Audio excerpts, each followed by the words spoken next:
Welcome. Good afternoon, and welcome to the June 16th Public Safety Committee meeting. I've got to say, and I think Chairman McKay is up there, when he asked me to chair this committee, I never expected that so many urgent priorities facing our county would end up falling under its purview.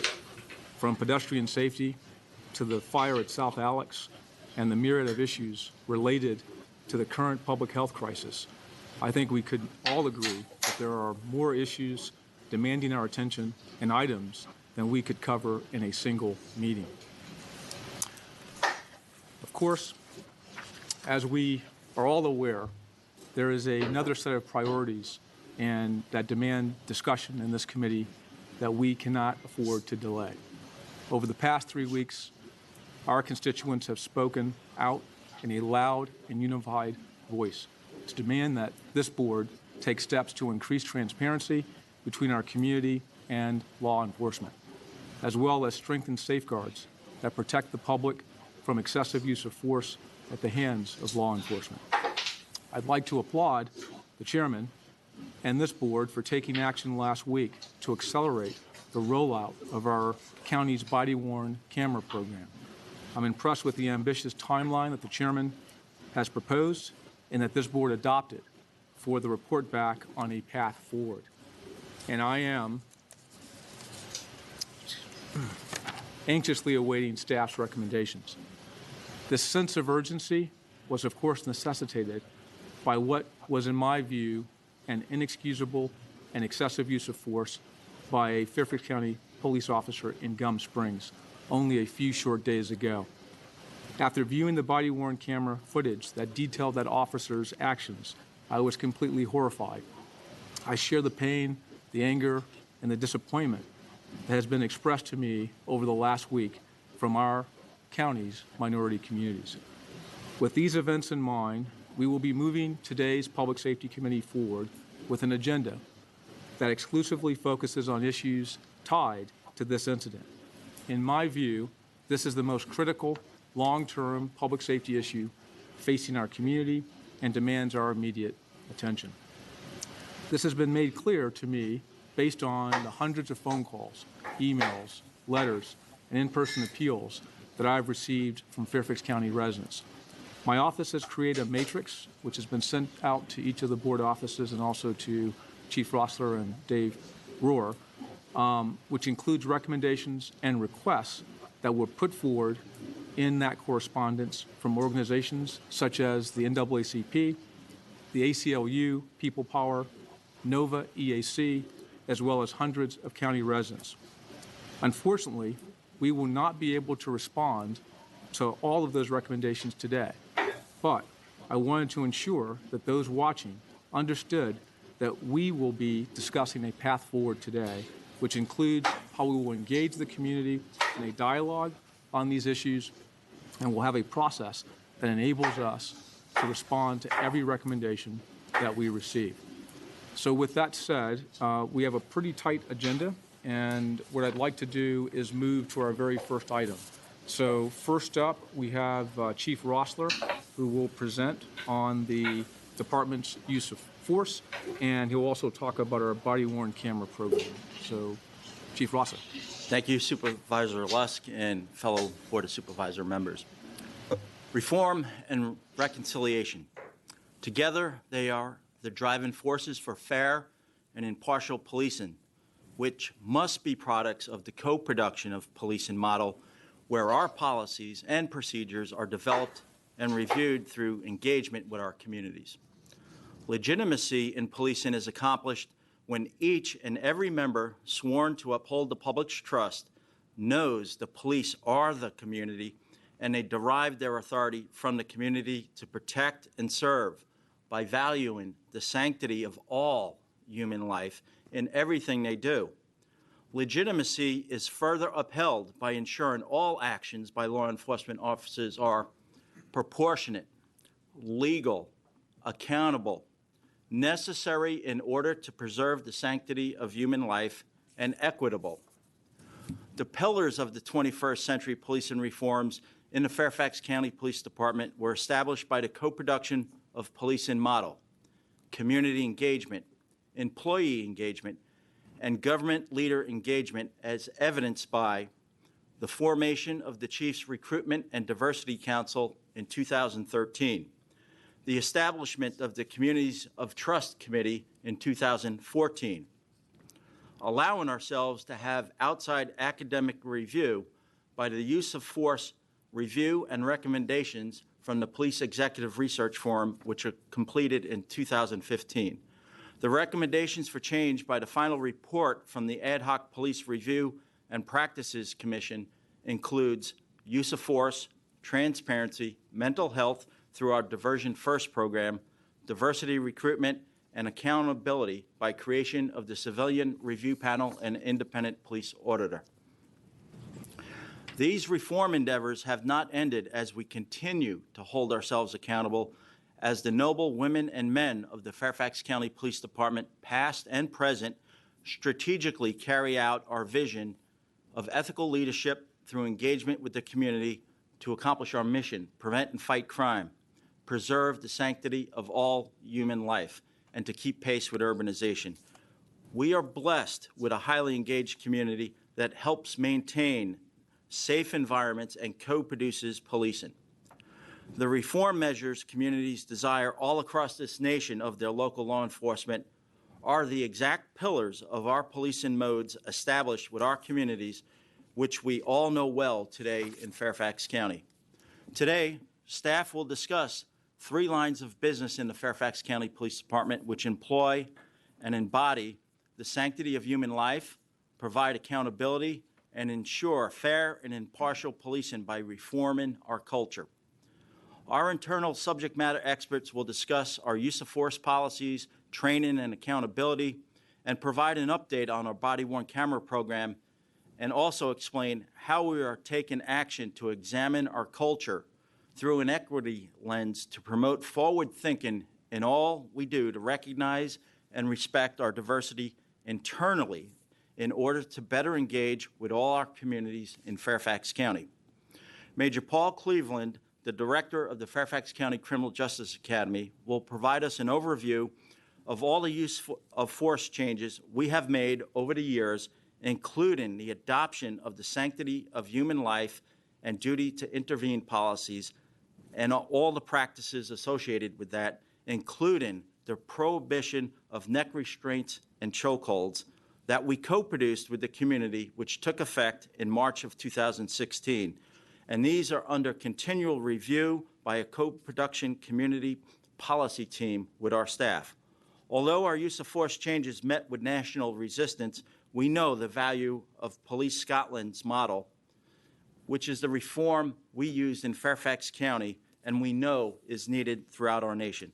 We must also note that our independent police auditor is supervising the ongoing study of our use of force policies and practices as being conducted by the University of Texas, which will share with our community information and data to understand our use of force in the future. Major Chantel Cochran will explain how our body-worn camera policy and program was co-produced by community stakeholders and how the program was developed through a pilot project subjected to the highest levels of academic study to ensure we ethically sustain the program into the future. This will include considerations for adopting Phase 2 of the body-worn camera program in the immediate future to enhance our transparency and accountability. Lastly, Fairfax County Chief Equity Officer Carla Bruce and Captain Darrell Nichols will discuss our journey started in August of 2019 to examine our culture and create change through the use of community co-production models to achieve the strategic objectives of One Fairfax, which is equity for all. Continuous reform builds legitimacy and in turn builds trust. The women and men of the Fairfax County Police Department value their community and value the sanctity of human life. We look forward to creating more reform based upon the pillars of the 21st century policing model set out by President Obama and the other reforms that our community desires of its police department. I'll turn it over to Major Cleveland. Thank you, Chief.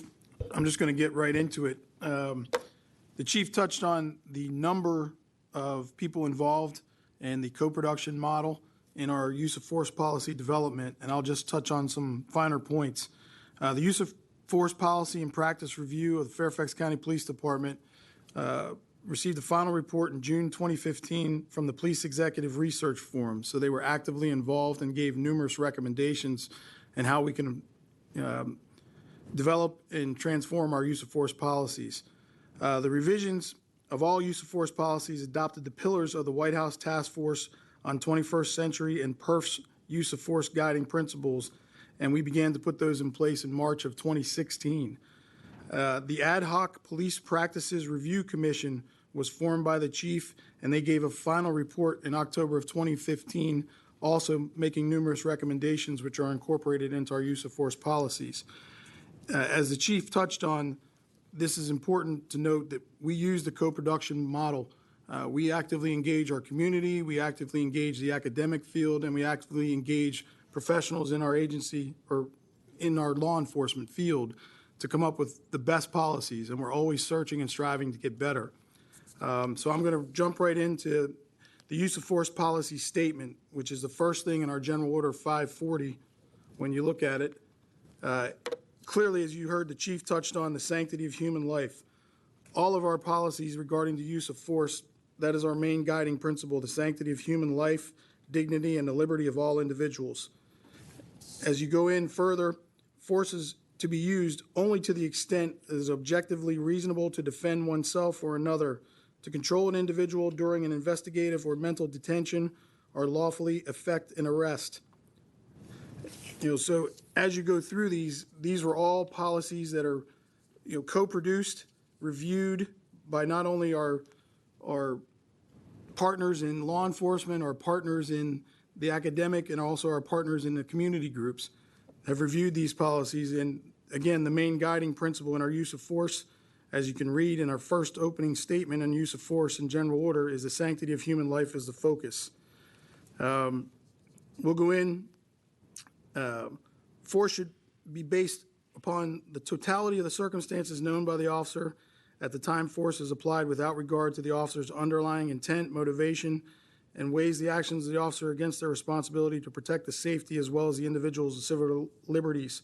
Force shall not be used unless it is reasonably necessary in the view of circumstances confronting the officer. The application of deadly force should only be used in the most extreme circumstances where all lesser means of force have failed and could not reasonably be utilized. So that is our initial statement in use of force, and that's what we start out with. Secondly, if you go to the next page on this slide, duty to intervene. We hold our officers to the highest accountability standards possible in our profession.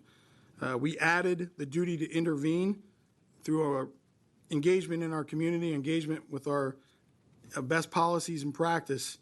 And as you clearly see, this is in our use of force policy. Any officer present and observing another officer using force that is clearly beyond that which is objectively reasonable under the circumstances shall, when in a position to do so, safely intercede to end and prevent further use of such excessive force. Additionally, officers have the duty to intervene in all other situations where an officer is acting in violation of laws, orders, policies, or ethical conduct, and immediately notify an on-duty supervisor or commander. So that is, page 2 in our policies right there. If you move on to the next slide, several questions from the Academy came from various advocate groups across the county, and I hope in this next slide I can address a number of those questions. Policies that we additionally adopted were the carotid artery restraints and chokeholds are not sanctioned force options. They are not in our policies. We do not teach them. The only thing that we would ever do is teach an officer to get out of a chokehold. We do not teach the application of chokeholds. We have not for quite some time now. We require de-escalation when possible. As the chief touched on in his opening statements, we've gone to the de-escalation model. So we require, when there is time to de-escalate a situation, we do that. As we all realize, there are going to be certain circumstances and situations where we may not have time, but our first responsibility is to attempt to de-escalate the situation when possible. We practice and we use the use of force continuum training. In plain language, we go through and we teach our cadets and our recruits and our officers to go through the use of force options and so what is appropriate. When we're at the academy, we put our officers in real life scenarios as best we can to go through those options and discuss what are those options and what are better practices. We like to, as real life as possible, put those officers under stress as much as possible so they're making good decisions. As we talk about the use of force continuum, it starts with our physical presence and goes all the way to lethal force, and we discuss those options in various training scenarios. Moving on, we require a verbal warning before use of deadly force. Basically what that means is we will do what is a police challenge. Before deploying deadly force, we require officers to do the command of police don't move. And that's practiced from the time they're in recruit training to in service. We prohibit shooting at moving vehicles unless there's a threat of death or serious injury to an officer or other persons and no other options exist. I think in the last few years, unfortunately, we have seen that play out worldwide. We do not on a regular basis practice shooting at moving vehicles unless there is absolutely no other option and either an officer is in peril or citizens in peril where we may have a terrorist action where they're driving into a crowd and we would have to do that. We require officers to exhaust other reasonable alternatives when possible. That is, again, we talk about the use of force continuum. So we work our way all the way through that and as a last option, lethal force. Requiring comprehensive reporting. So in every use of force incident, we document in a report. We have extensive documentation whenever we deploy a taser, a pepper spray, any other method of use of force. That use of force immediately then is copied to our internal affairs, who gets a copy of all our deployments. They are reviewed by a first-line supervisor, and if there is injury, not only does the first-line supervisor conduct an investigation, but it's also turned over to internal affairs to do a follow-up and investigate. That is then reviewed by commanders all the way through to the chief of police. So we have quite an extensive review process, and ultimately the civilian review panel is involved in that process as well. Diversion first and crisis intervention training. So we attempt to do diversion first when possible. We realize there's mental illness, and unfortunately, we deal with a lot of that on the street situation. So we attempt to divert. We use our partners in mobile crisis and to have them respond and divert when appropriate. We are all trained. I would say we have up to date 541 officers are trained in crisis intervention training to all recognize the signs when people are in crisis. We continue to strive to get the entire department trained in crisis intervention training, and that's ongoing. Unfortunately, with the COVID events, that's been pushed back a little bit, but again, the goal is to train every officer in that. Sorry, I'll update the slides here. So when we looked at the next slide, we talk about the national decision-making model, is what the chief is talking about. And at the core of that statement of mission and values is sanctity of human life. And you can see how we process through these things. I won't read each and every slide, but officers take action and review what happened, identify options and contingencies, consider powers and policy, assess the threat, and pick and develop a working strategy, gather information and intelligence. So all this is an ongoing process that we work through when we're having to make decisions of using force or not. You have to realize in certain situations, obviously this process is expedited. So this comes down to continuous training and working on these things. And again, real life training, real life scenarios, putting officers in harm's way as best we can in training so that when they go out from training, they can exercise the appropriate way to use force, the appropriate verbal skills, the appropriate way to de-escalate situations when we can.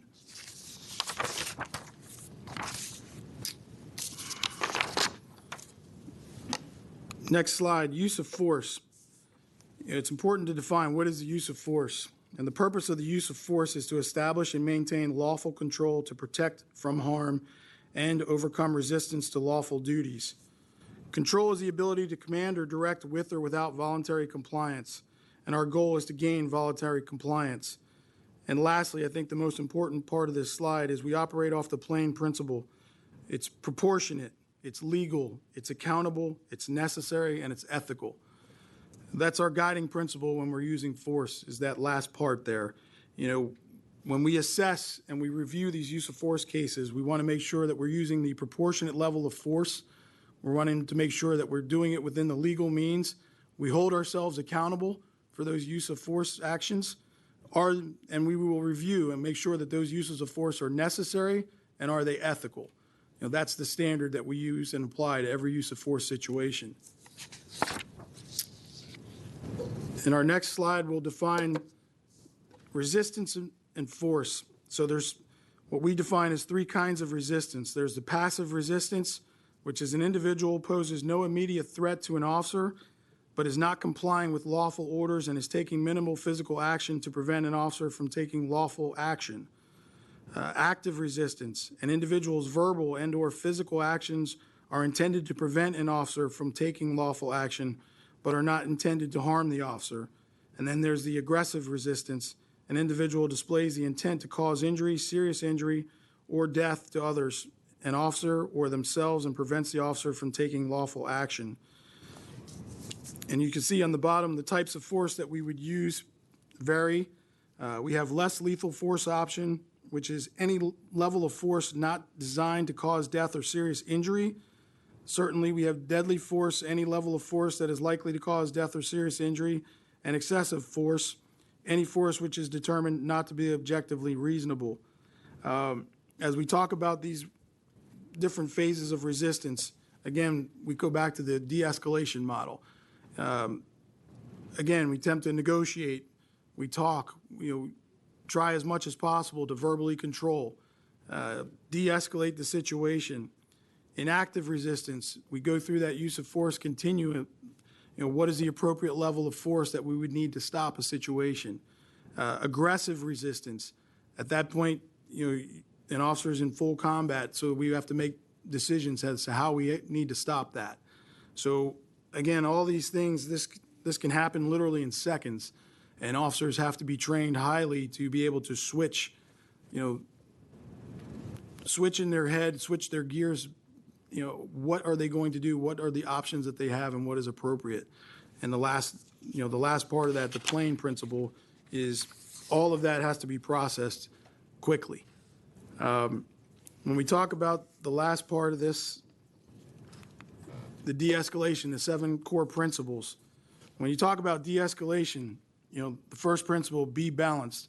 So we're balanced in our approach. When we're approaching someone who may be in crisis, how do we talk to them? What can we do?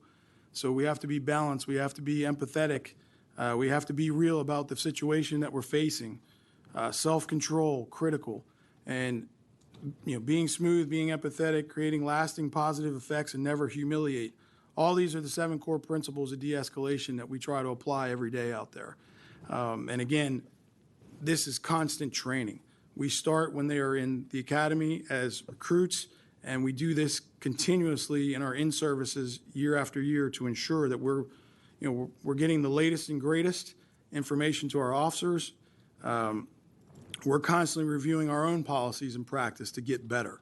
And obviously we're getting as much community input on these things as possible to ensure that we're taking all these advocacy groups and our neighborhood groups into consideration when we're putting these policies together. Lastly, what I'll tell you is it's been over a 7-year process that we've been putting these together, and I would like to think Fairfax County is, if you look at the news today and you look at what these departments are asking for, banning chokeholds, de-escalation, we're there, and we've been working on this for 7 years. And I think it's important to note that, we do our very best to be ahead of that curve and continually educate ourselves. Our chief talks about constantly being a student of the profession, and we actively go out and seek, the latest and greatest, what works, what doesn't work, and we apply that here. So Thank you, Major Cleveland. Now we'll transition to the body-worn camera update. Hi, my name is Chantel Cochran, and I've been involved with the co-production of the body-worn camera since 2017. This is just going to be a brief overview of the direction we're headed with our body-worn camera program. Right up here, you have the phase-in schedule. Many of you will recognize that. You've seen it before. The reason that we put this back up here is because Phase 1 has been completed. It was completed on April 28th of 2020. We actually had a goal date of May 1st, but we were able to do it a little early. So all of those stations on Phase 1, Mason, Mount Vernon, Reston, motor officers, K-9, and the DWI squad are all suited up with body-worn cameras. Now we need to discuss a little bit about the accelerated phase of 2 and 3. Right now, if you go to the next slide, this is the accelerated implementation schedule. To get it all into FY21, it will be a total of $4.5 million. It has it all broken down, all the costs and everything. All it is really just taking the 2022 and the 2023 and combining those together and getting them moved into the FY21. Currently, we are working on a timeline for the acceleration of Phase 2 and Phase 3. It's going to be detailed, and we'll put it in a memorandum for that June 30th date. Next slide.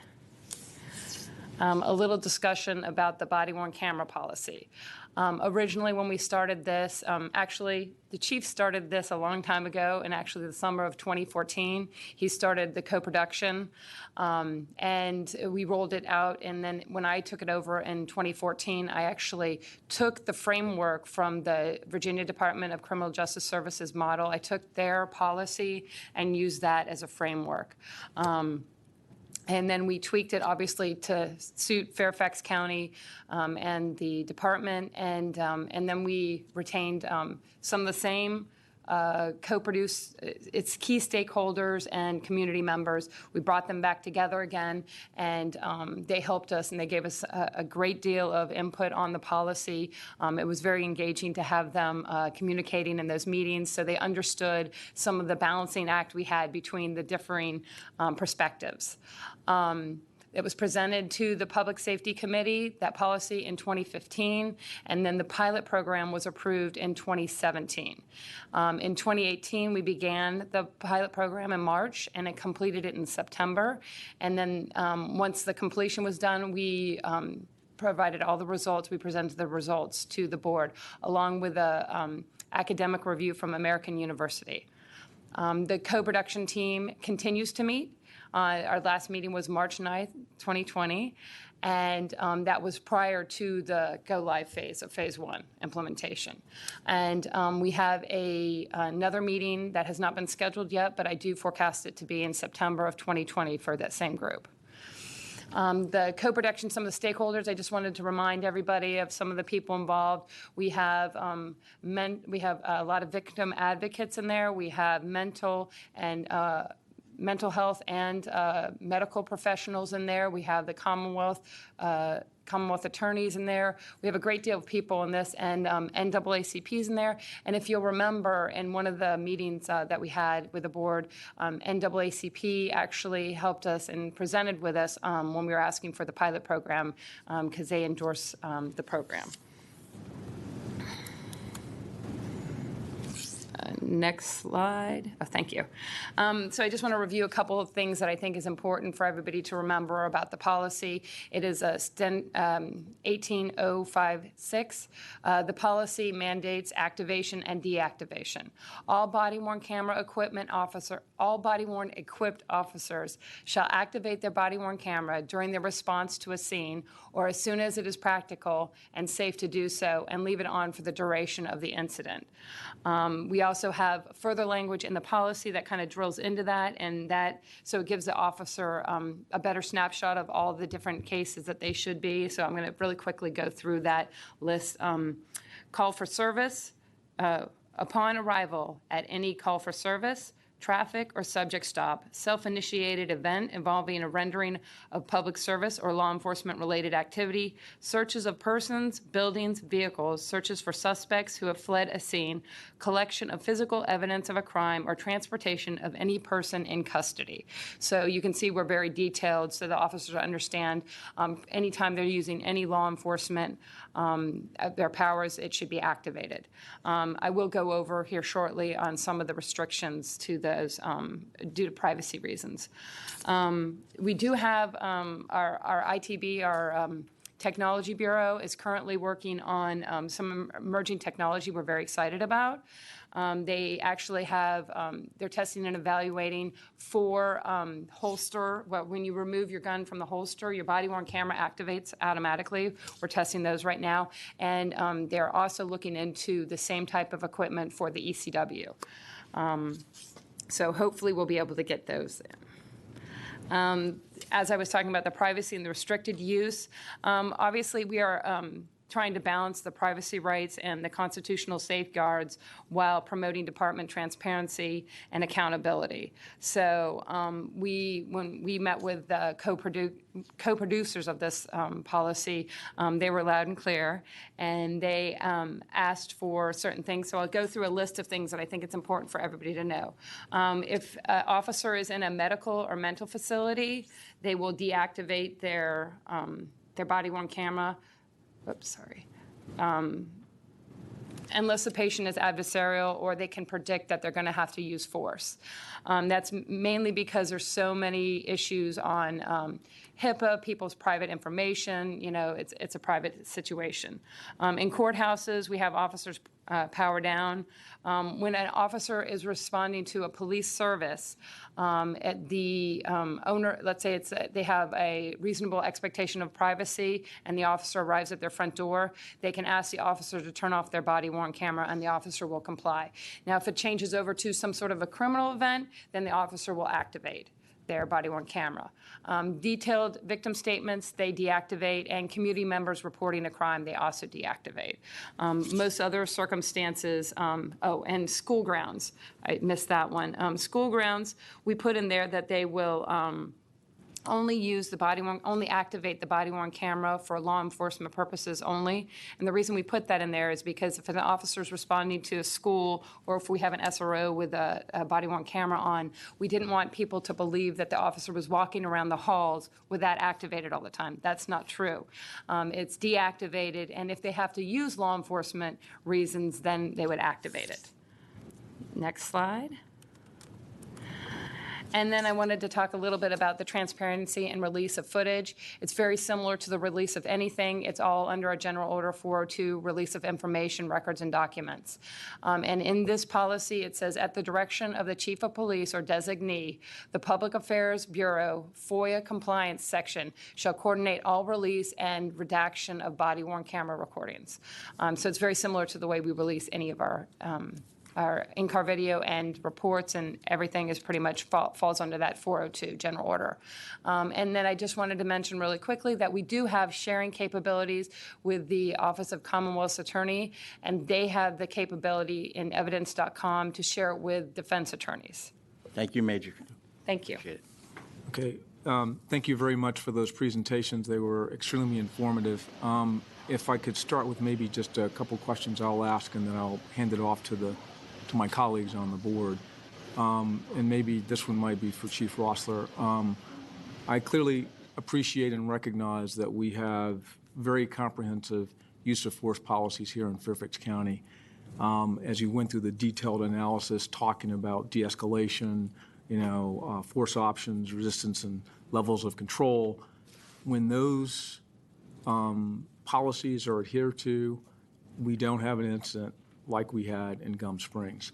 So in light of what's happened, I guess, how will we adjust or alter our training to ensure that our use of force policies are adhered to, and then also ensuring that our diversion first and incident control training is adhered to as well? Well, we are very grateful for the Board of Supervisors approving in prior budgets from the ad hoc recommendations and the PFM study that we increase our level of supervision. So one layer of protection is to have 2 supervisors, first line, a sergeant and a second lieutenant, working with the patrol squads at all times, and that was the relief sergeant program. So that allows us to ensure a supervisor can respond to the scene as quickly as possible to slow the event down and negotiate our way out of it. Clearly, that is not available if something rapidly unfolds, but again, we try to slow it down. But we're looking at events not only here in Fairfax County, but around this world that go viral. And my immediate challenge is I go to Colonel Lee, who's in charge of the academy that Major Cleveland runs, and say, does our policy cover this? And then we'll go back to our community stakeholder groups into co-production and we'll tabletop our policy. So, for example, right now, we are in the mode of looking at our bias-based policing, our hate crime policies, and as you will hear shortly through our chief equity officer, we're looking at the internal culture. The mental well-being of officers is also critical, that you're not at work agitated, because what we are seeing right now that is awful in the law enforcement profession, especially with the protest, people exercising their free speech, is other jurisdictions are using force when it's probably not appropriate. So we got to go back to training, and it's leadership. It's holding our leaders accountable and the officers accountable, and the transparency of discipline. Obviously, the 2 vehicles are the civilian review panel and the independent police auditor, but we could do better. We could do more, and reform is the right way to go, and we need to continue that. Okay, I appreciate that response, and I'll say it's kind of imperative that we have examples of kind of model behavior and that we can show and demonstrate that in this situation, this is how an officer did the right thing, and then you have examples very clearly where an officer has not done the right thing, and you want to be able to delineate that as well. And I'm so proud of the women and men of the Fairfax County Police Department as we allow everybody to exercise their free speech. We are blessed. People are thankful. They are calling myself and others to organize to help them, and that's the way we do it in Fairfax, and we shall continue that. No, thank you again. Let me ask, just on a question with regard to the body-worn cameras. I like the approach that you're taking with the use of technology, so emerging technology is certainly going to be helpful. And I'll say, being able to activate the camera automatically is going to be best if possible. So obviously the holster component that you talked about earlier makes a lot of sense to me.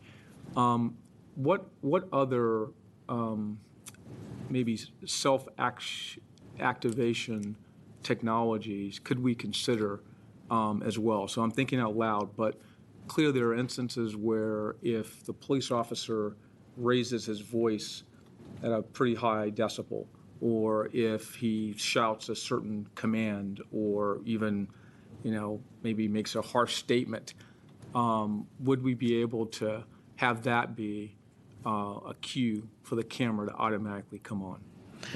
So I have not explored that, and I'm not even sure if the voice activation exists or if we're looking into that. I can find that answer out for you, no problem. But I do know that we are also looking at the activation of your body-worn camera when you respond to something and you turn your emergency equipment on. Because a lot of our officers will turn their emergency equipment on when they're coming into a situation that they want to make sure that their other officers can find them. So obviously the lights are a great way. So as soon as you turn that on, it would activate your body-worn camera. So anything that's out there, I do believe our ITB is very forward-thinking. Yes. So I do believe that they would look into that. And just hearing you now, I guarantee you that they will be looking into it. I was going to say I would request if they could and bring that back. I'd be very curious to take a look at what options might be available. And then I'll ask one more question, and then I'll hand it off to my colleagues. Looking at the body-worn camera footage, there's going to be so much data that comes in, and it's going to be almost impossible to view all of that footage. So again, thinking about emerging technology, there might be some way for us to use some data mining software or programs that can actually go in and basically pull out if there is, some extended points of contact between the officer and one of our residents. or again, if the person's raising their voice and shouting commands. And I'm wondering if we could also look at that type of technology to help us in basically auditing and seeing what data has been collected on those videos. Yeah, yes, Supervisor Lusk, we are looking at that and the bio capability of the turn on the camera. I must remind everyone our in-car video system also has an automatic turn on when we activate the emergency equipment. And we do have the capability of systems to go 4-speed to audit the videos, and that is part of our policy, is to audit the in-car videos and the body-worn camera. And obviously, the other challenge is for court purposes and discovery, whether or not you could use that technology or you have to watch it real time. Got it. Okay. No, appreciate that response. And I'll now open it up to my colleagues who'd like to. Mr. Chairman. I'll have Mr. Chairman Jeff McKay first, and it looks like Walter Alcorn second. And if there's anybody else, I'll take you after that. Thank you very much, Chairman, and thank you for the presentation from our Majors in Chief. Very well done. I have a couple of questions, but before my questions, just a simple request. Is I think everyone's heard of the Campaign Zero's 8 Can't Wait program, and I have a sheet, a one-pager in my hand from the Arlington County Police that walks through those elements, and actually what you just presented is almost a mirror image of that. And so if there's a way for us to develop a one-sheeter, I think there's a important story here to be told to the public, because people, of course, are watching a lot of things happening nationally and drawing conclusions about things that we need to do that we've already done. That's not to say we don't have a lot more still to do, but I think as a marker in time, making sure the community can clearly see where we are would be really helpful in communication. And so that's just a request that we put together that one-pager similar to what Arlington's done.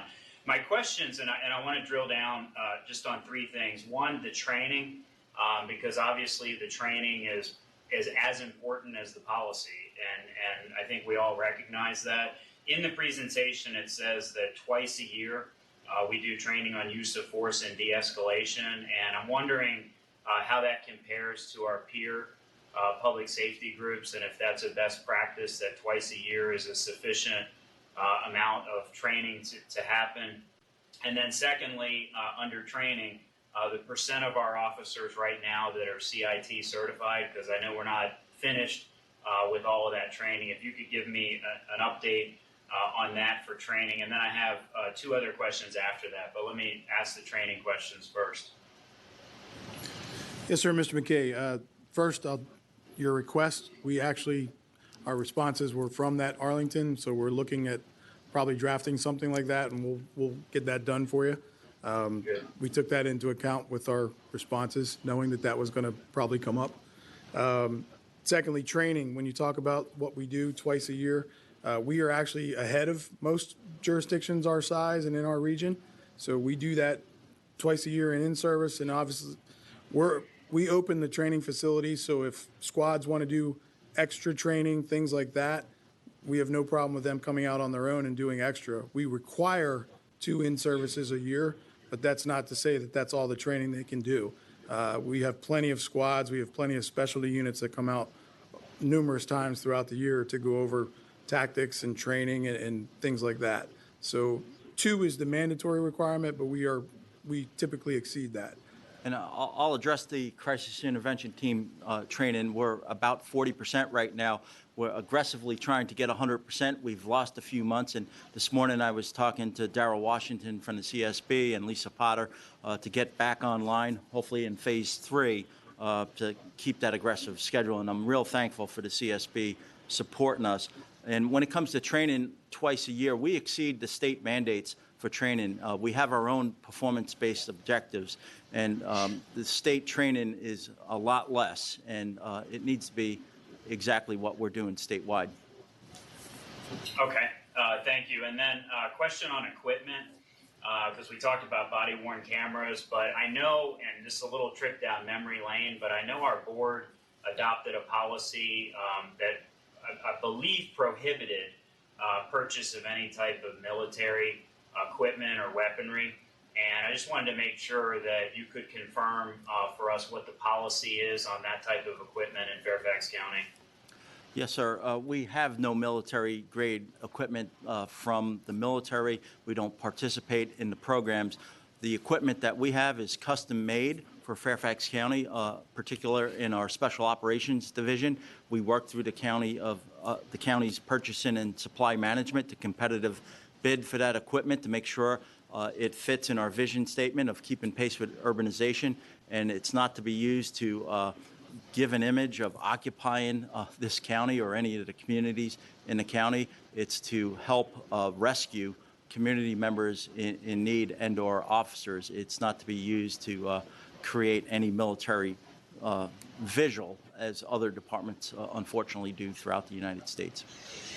And I think it'd be helpful, Chief, if we could circulate the policy, because I know the board reviewed this. It was some years ago, but it begs to be looked at again and routinely, just to make sure that we understand what it is. And then my last question is with the body-worn camera program, and I want to make sure I'm reading the chart right, because as I look at the baseline funding required, and then I look at the tiers of implementation, the area that I'm troubled with, frankly, is the patrol officer component of it. So on page 10, when I look at phase 3, there's a lot of specialty units on there: animal control, parking enforcement, special ops division.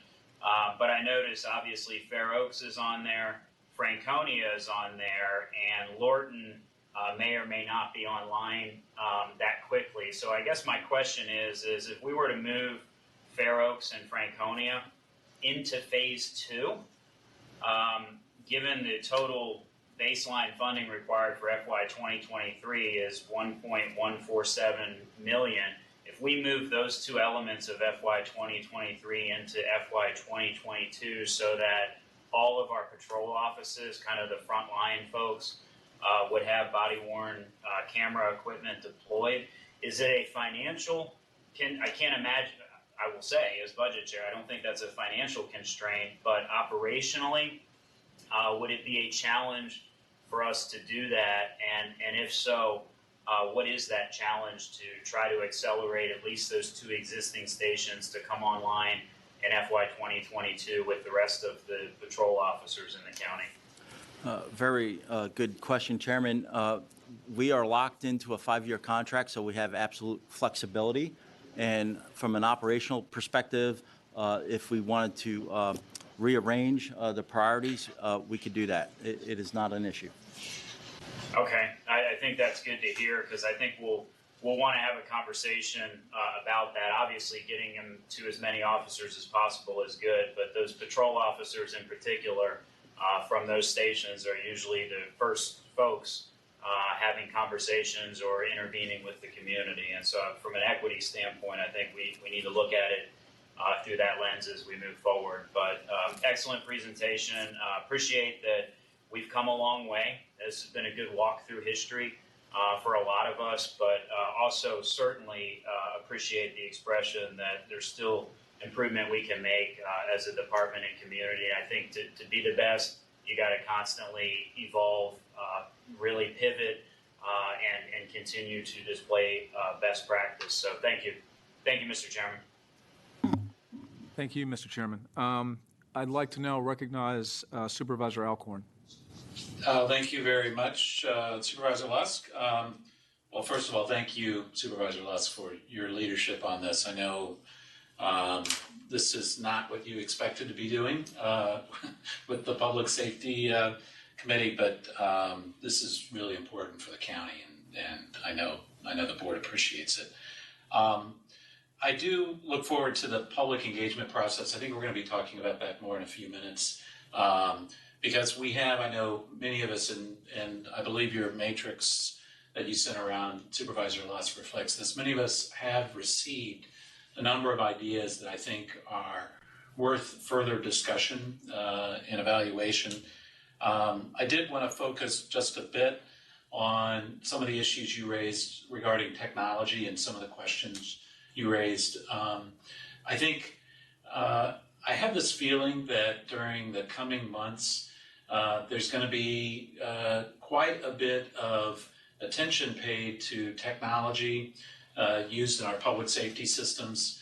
I also have a feeling there might be actually some federal money that pops up that would be looking for places to maybe demonstrate some of these newer technologies that come out that are frankly designed not just to address some of the things that our body-worn camera program and others address, but perhaps to look at some of the other issues that we haven't discussed yet. For example, threat detection systems, things that actually help our officers do their jobs more safely. And I just want to make sure that we are in a position, and I think we are, based on what I'm hearing, that we're in a position to take advantage of that and frankly look for opportunities for Fairfax County to play the leadership role in showing how we can use these technologies to have a more engaged police force, a smarter police force, that we look for opportunities to use our resources that way, because I think, as has been said, we've made a tremendous amount of progress in recent years, and I want to keep that going.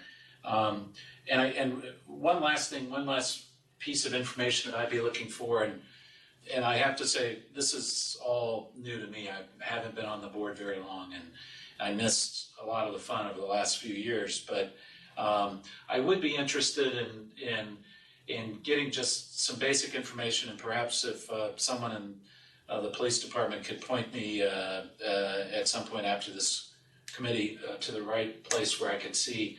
I'm interested in what is the percentage of calls, what types of, basically, where are police officers being called to?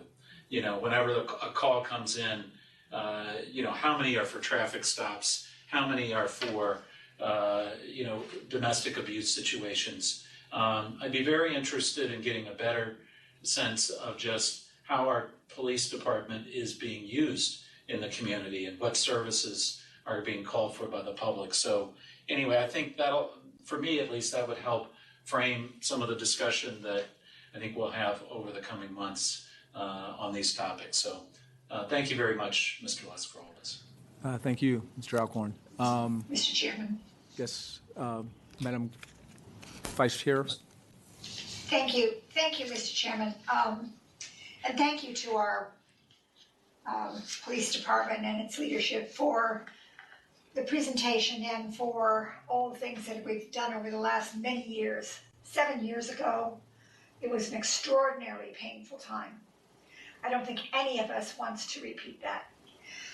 But we did the right thing, even though it was very, very difficult. We did the right thing, and we have what has been shown before us today as a result of that. So that's good. I have a couple of questions, and Chantel, hi Chantel.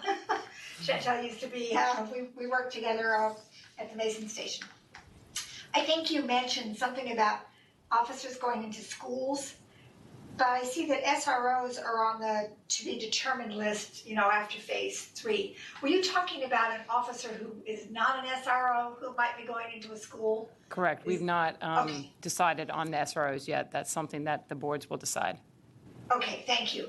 There was a question about use of force and de-escalation training, and it's mandated twice a year, but I wanted to be clear, that's not show up on Saturday and then 6 months from now show up on another Saturday. This is training that is going on all the time. So you might have officers in a station getting training, and then 3 months later, the other officers are doing. So this is a constant rotation. So you've got the constant flow of information going to all of the officers in the station. Is that a good way to characterize it?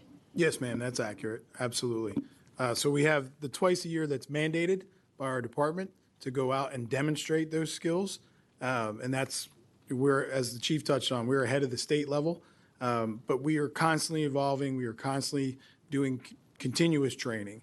Not only are we doing it scenario-based, whether it be at the academy or whether it be at the stations, but there's constant, video debriefing our own incidents and things like that. So the training is ongoing. Okay, I thought that was what I understood. Question about the car video and the car audio. I know watching the body-worn camera footage of various things has been so much better than the car video and the car audio, but is there at some point going to be an opportunity to sort of coordinate that all so you don't have body-worn camera here and car video here and they don't quite mesh? Is that something that would be future technology, or is that something that we would still be doing sort of both, running parallel to each other? I've mandated we migrate to a simple system because during the pilot project, it was rather cumbersome that you had two separate systems that did not talk to each other. So we are working with the procurement director, Ms. Muse, to go through a process because that's available. One microphone, one pipeline, two systems, because it gives you more of, you're not going to get the 360 view, but it's cumbersome for the officers. And as you alluded to, sometimes the in-car video, especially the microphone, gets out of sync with the video when you get a certain distance away. So that's a challenge that we're immediately fixing, especially in phase one here. Okay, and then just a last comment, because I know Supervisor Alcorn asked about what kinds of calls the police respond to, especially for our newer members of the board who share space with police stations. Have regular contact with your commander, your station commander and assistant commander. I've been doing that for 24 years. It has been enormously helpful. Ed Raza will attest to that, because when we first met, you were the assistant commander here at this Ed Mason station. You keep in touch. You set up those communication opportunities, and it's really very, very beneficial because we're able to give the community perspective to the commanders, and they're able to give us the information that we need. Yeah. I highly recommend it. Highly recommend it. Thank you, Mr. Chairman. Thank you.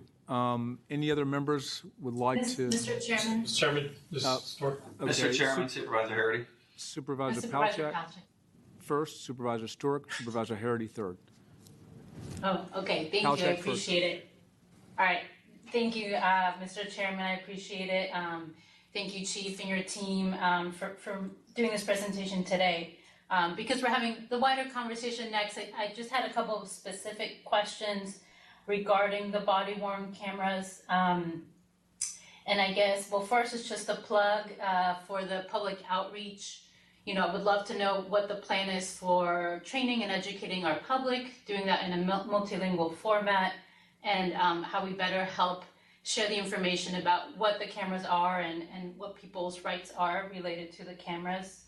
And then for the training, I would love to better understand. I think I understood it, that training, unlike maybe some of our online trainings, are not just reading through and checking off that you read a policy. My understanding is it is more involved than that, and I think getting a better sense of what those trainings involve will be helpful. And then my more specific question, I read through, and I apologize if I missed this, but living in a multifamily apartment building, I guess I was wondering how the body-worn camera policy, how it works when an officer is responding not to a single family, but a multifamily unit, and how they proceed under those circumstances.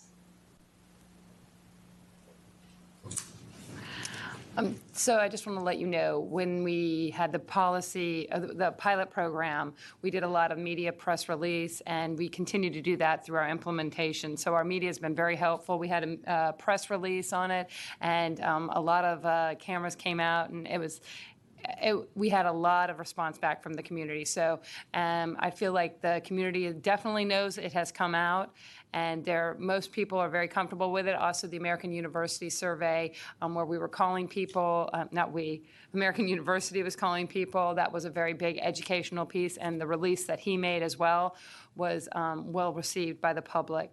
And we obviously continue with those community meetings for the co-production of the policy. So the engagement is still there, so hopefully everybody is well aware of that. I think your question about the multi-families, that's a difficult one. If we're responding to something that is a crime, obviously the officers have their cameras activated. They activate them on their way to the scene or right as they get there. The release of it is something different, and that goes through our other policy, which is 402. Generally, we don't release much of anything criminal. So just knowing that, I'm assuming you're asking for the privacy purposes. Is that correct? I guess it's both. It would be knowing if a police officer were to encounter someone they're going to speak to outside of their immediate apartment, maybe in the shared space, and then also on the privacy piece. It just wasn't clear as to when they're supposed to turn that on and how that works. Yeah, they are actually mandated to turn it on as soon as they arrive there. So they could get other people in there on the way into the building, and none of that would be releasable if it was a criminal incident. Obviously, if it is something that can be released through FOIA, and then that is part of the beast of having body-worn cameras. And that's why we keyed so hard in on the involving the community in making this policy so they could help us kind of develop what they felt was right and what wasn't right. So, for example, if we do go to a house for a service and it's just service, there's no criminal, nothing afoot that we know of criminal-wise, and the homeowner tells us they don't want us in their home with that activated camera, then our officer will turn it off and continue with the service. So we know that people's privacy is a very big deal, and we want to treat it that way. Thank you. And if I could just follow up, so just to understand, the officer should be turning the camera on by when we say arrive, when they arrive outside of the building itself, if they're going to a specific unit, so any activity that may be pertinent, they should be catching on that? Correct. And you'll even see some officers, as soon as it pops up on their CAD, they'll turn it on because you never know what you're going to get as soon as you pull into a parking lot. So depending on the situation, but our policy mandates that upon arrival, that they will turn it on. And just to follow up, when reasonable suspicion or probable cause diminish, obviously you're going to turn it off. So there's discretion at the beginning, but paramount is privacy. And the safety net is my discretion as a department head on the Freedom of Information Act. And we've encountered this in a pilot project. For decency of family members, I would not release any footage that doesn't relate to a crime. Okay. No, I appreciate. I have to interrupt here. Sorry. I apologize. We are very, very tight on time. So what I'd like to do, if you're okay with this, Supervisor Palchak, I would like to give Supervisor Stork an option to ask one question, and the same for Supervisor Harity. Chairman Lusk, can I get just one quick on the end? Is that all right? Yeah. Quickly, please. I can wait till the next round if the chief's still going to be here. That's no problem. Okay. Supervisor Stork, please. Yeah, and I don't know that I have adequate time, and I'm going to be uncomfortable if I don't. So just to let you know that, I'm sorry, Supervisor Lusk. I appreciate what everybody's done. This has been a multi-year, multi-decade process in many ways.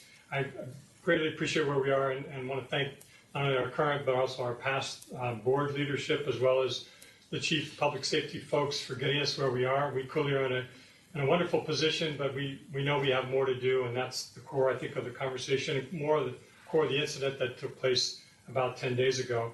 The question I have on that is there are certain communities for sure that have had greater history, greater experience of aggrievement and working and being policed, if you will, and that makes it different. And obviously Mount Vernon is a good example of that. We know the Mount Vernon station has one of the highest call ratios of any of the stations. The number of policemen that are here that actually want to be here because it's an active statement, I think, is wonderful. But it also means it's a different kind of station than other stations in Fairfax County. how does that change, or what is that? How do you approach that for training and tactics purposes? What do you do to make sure that there's a different approach to those communities that have, frankly, are the most sensitive and had the most concerns, reasonable concerns from the past? Thank you, Supervisor Stork. That starts up front at the Academy. As many of you may be aware, we take our recruits to Gum Springs with community advocate support, so the recruits get to know that community and other communities. But what we're going to talk about next with the Chief Equity Officer and Captain Nichols is to take a deeper dive into our culture and understand the differences internally and externally. We need to do more work there, and that will answer your question when we get to that. I think that's part of it, but I think part of it is being more visible in a less threatening way, if you will, in the community, meaning you're out there. And I know that the local captain has put together some things to go into elementary schools, but I think it's kind of the neighborhood cop on the block, somebody out there that's actually patrolling and connecting with people and not feeling like there's multiple police officers, and it's very much more difficult to approach multiple police officers than it might be one or two. So neighborhood patrols for me are a big deal. We don't do enough of them. We particularly haven't done much of them in this COVID era, and I think that has to change, and I think it's an important part of how we change the dynamic in at least the Mount Vernon communities and other communities that have had histories of policing that have maybe been less positive. So I would urge you to make that a higher priority and to do more with that. And bicycle patrols are what the neighborhood patrols are about. I think there's an important way to do that.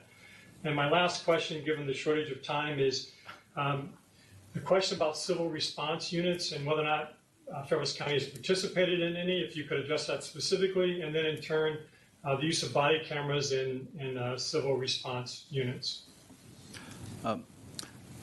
We have focused on Fairfax County throughout the last couple of weeks.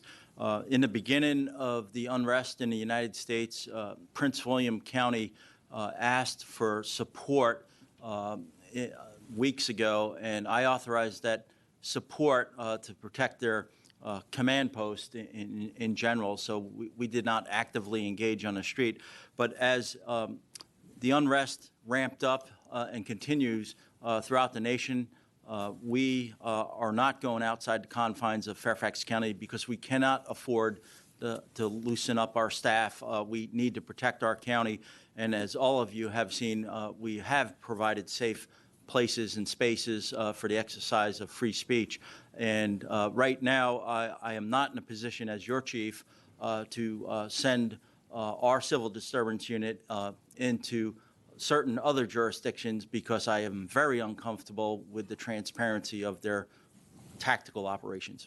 And I thank you for that very much, because I share those concerns, particularly when it comes to the capital area and the park police and others who have maybe not don't have the same standards that we have. And body-worn cameras for those units, I didn't see them listed on here. The civil disturbance unit is a non-standing unit comprised of a majority of patrol officers. So as we go through the phases, we will eventually get to body-worn cameras for our civil disturbance unit. And also beyond the phases, we'll continue to reassess with all of you and our community stakeholders as to how much further do we need to push the body-worn cameras besides the 3 phases. Thank you.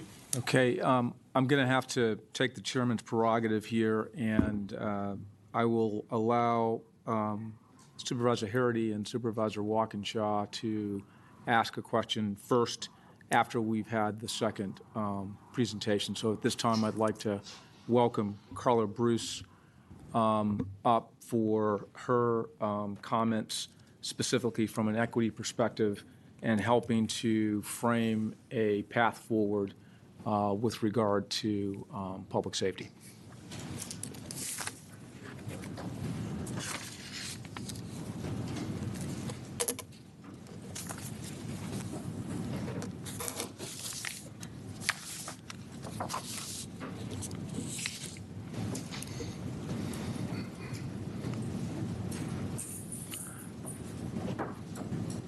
I'm not sure who's going to lead the conversation here, but I'm going to turn it over to both the Chief Equity Officer, Carla Bruce, and Captain Nichols for their presentation. Thank you. thank you. Good afternoon. Again, Carla Bruce, Chief Equity Officer for Fairfax County. Thank you very much. I was asked by Deputy County Executive Dave Rohr a couple of weeks ago to work with his team on the framing of today's discussion in light of the national context around law enforcement and issues that we've seen in the community. And then there was a local incident which sort of brought matters sort of even more prominently. And so we wanted to take advantage of this as an opportunity to share with you that, as I've shared with the board before, in my role as Chief Equity Officer, I have been working over the last 2 years to build up the county's infrastructure to consider equity in all of our planning and decision making. And so besides my role, one of the things that I've worked to do is worked across the departments to identify leads across each of the county departments to play the role of working with leadership to think about their particular business area as it relates to the key equity principles. So in that process have conducted training of the equity leads and have worked with each of them to develop plans specific to their departments. And so today I am joined by Captain Daryl Nichols, who is the equity lead for the police department. And so he'll give you a sense of what that work has been, and then I'll follow up with some general remarks. Good afternoon, Mr. Chairman. I'm Captain Nichols with the Police Department and the Emergency Service Bureau. We started back in May 2019 building knowledge about the equity program here in Fairfax County. And from that, we then looked at expanding the program and adding members of the department from major all the way through to frontline to get a 360-degree view of what it's like to work and the tools we need to move equity forward. And from that, we submitted our equity plan draft in line with our strategic plan. And also in August of 2019, we began to look at our community contacts, and we developed our human relations policy. And part of that policy, we brought in the communities of trust, the commerce community, the academic community, as well as the faith community to give us balance when we began to look at the policy. And when we began the policy, we started a difficult conversation about race and equity.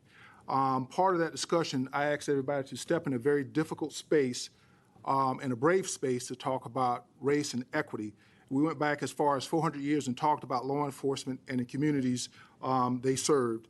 And then we talked about it in the 60s and up to the 21st century policing model. And from that, we then developed a policy where we address implicit biases, explicit biases, and all the biases. And part of that was procedural justice. And part of procedural justice is being fair in process, being fair in decision-making, and giving voice to the community we serve. And part of that, we wanted to develop a video with the students who are here in Fairfax County who look just like the Fairfax County residents to create a true response from our police officers during training to say, hey, why did you respond that way? Then we can start explaining what we need to do to move forward to build that trust and respect from the community. And that, in that way, we will build police legitimacy.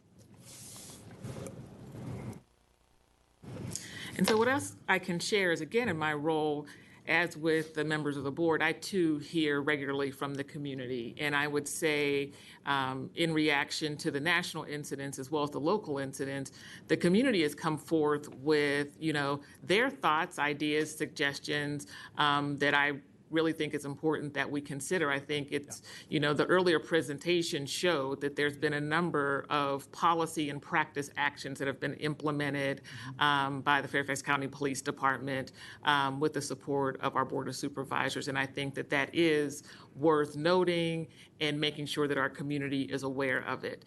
Right. But I think what we also heard from the community is that there needs to be a better understanding that the community shares the same interest of the police department. The community is looking for a safe community and respects the role of police in supporting a safe community. They just want to make sure that people are protected and served equitably, again, regardless of who you are in the county and where you are in the county. And that's been a fairly consistent message. And again, while policy and practice matter, I've heard people say that culture eats policy for lunch.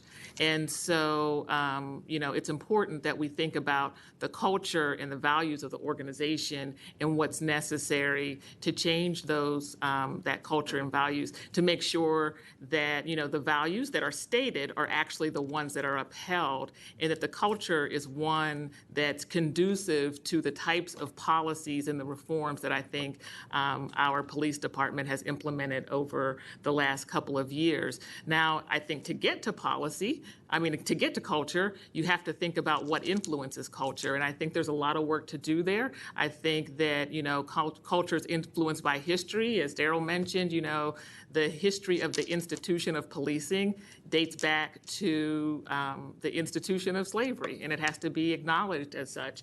And so I think that there are some perceptions and frankly, some facts that need to be addressed and help people to better understand the foundations of the institution in a way that will help them to understand how what happened 400 years ago is actually manifesting itself in practice today. And again, as I think that cultural aspect and the values that are upheld are an important part of that.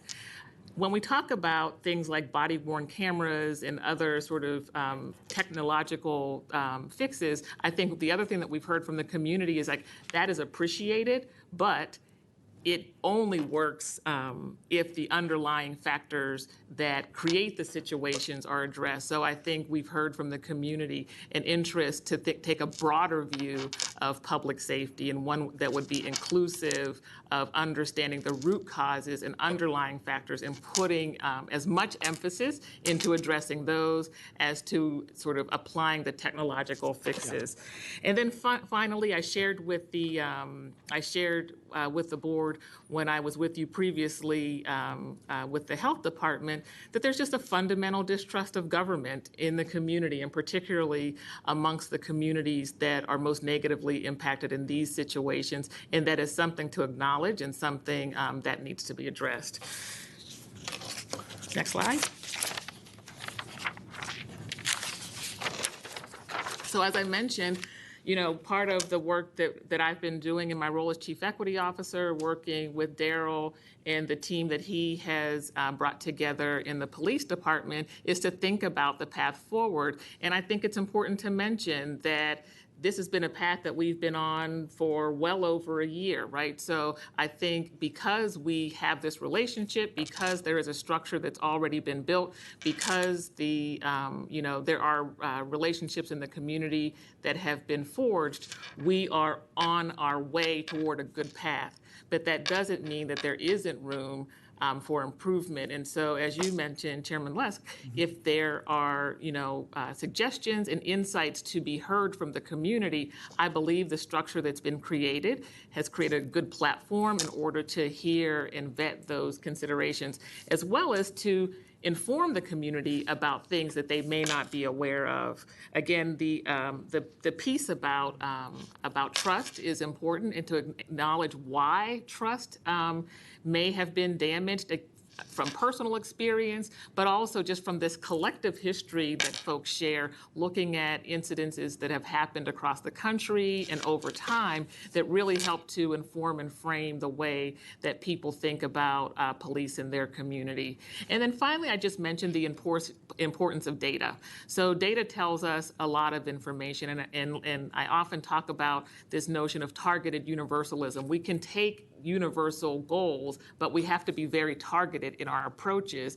And I think when we talk about targeted approaches, we have to look at who is being disproportionately impacted and who is being disproportionately and negatively affected in the realm of policing. And when we look at that, we do see that there are certain neighborhoods and there are certain populations, in particular at the African American population and the Latino population, that are being disproportionately impacted. So the ability to look at data and to use that to inform practice and policy is extremely important. So again, we'll be working on the equity plan and making it not just a focus on policy and practice, but really acknowledging the significance of culture and all the things that influence it.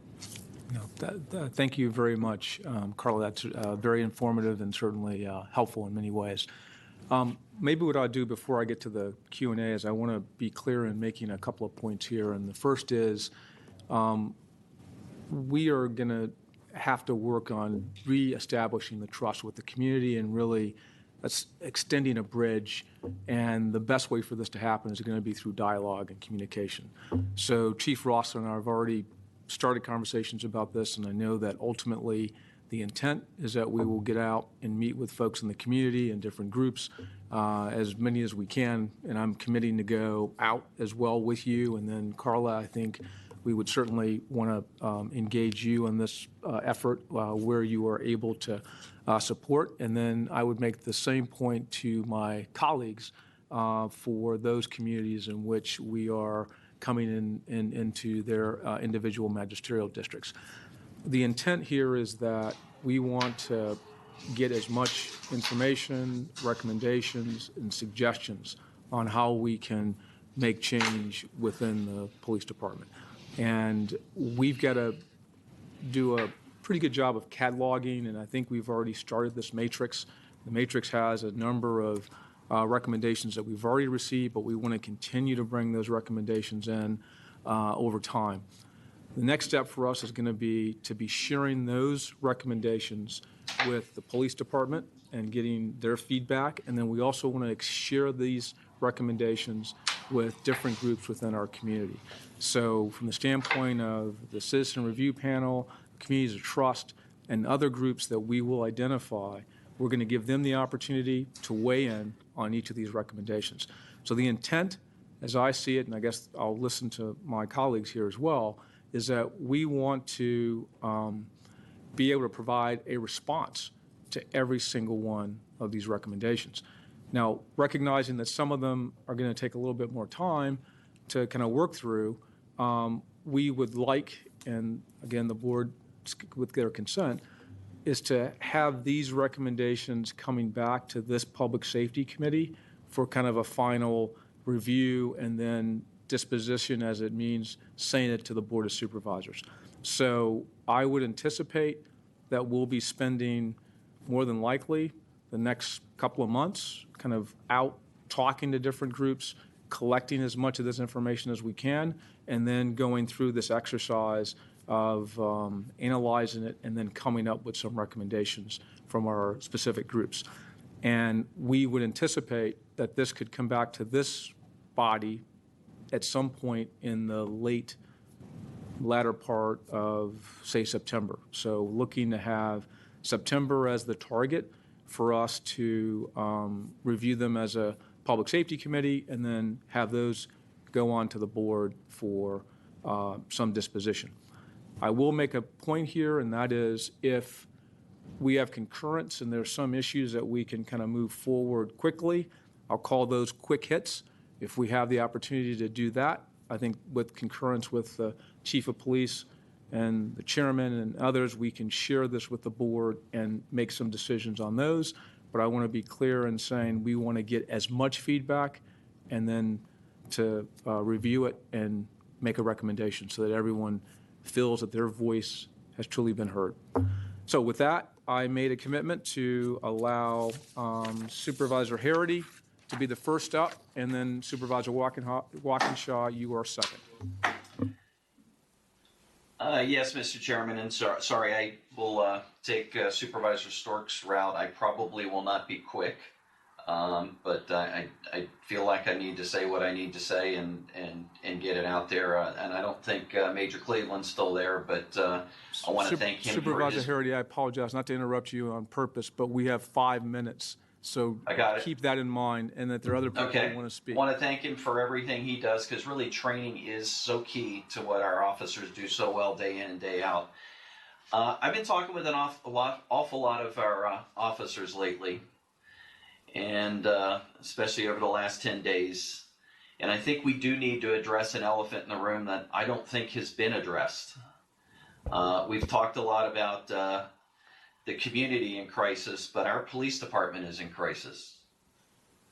We need to do something to reestablish the trust, not just with the community, but with our police department. Obviously, some of that's national. You've got George Floyd's death, and there's not an officer in our department that thinks what happened in Minneapolis was right, and it's not representative of them or their profession. But it's larger than that, because the department really has lost confidence in its chief some time ago. And the rush to pad a national resume in the incident with Officer Timberlake has exacerbated that. You compound that with a Commonwealth attorney that ran on anti-police platform that filed not one assault charge, but 3 assault charges for a single incident, and to pad his anti-police agenda. Our officers are at a loss to figure out what the line between criminal and policy and administrative is.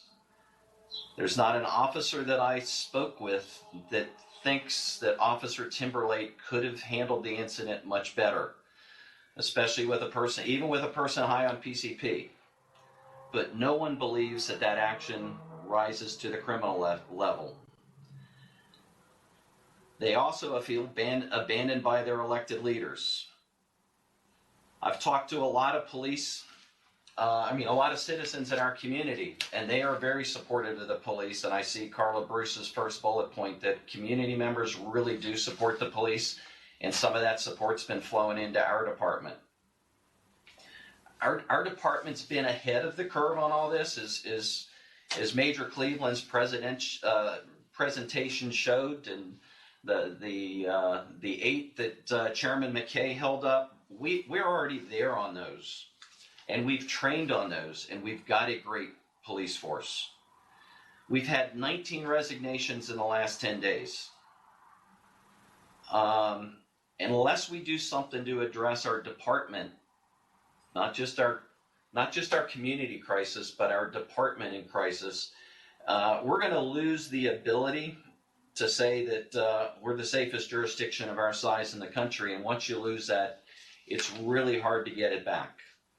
And I'd be happy to help in that effort, but you've got a lot on your plate, Chairman Lusk. But I think we need to address some of those issues at some point in time, and I'd be happy to address them with you or with other members of the board. But I am really concerned about the future of our department. I've never been so concerned.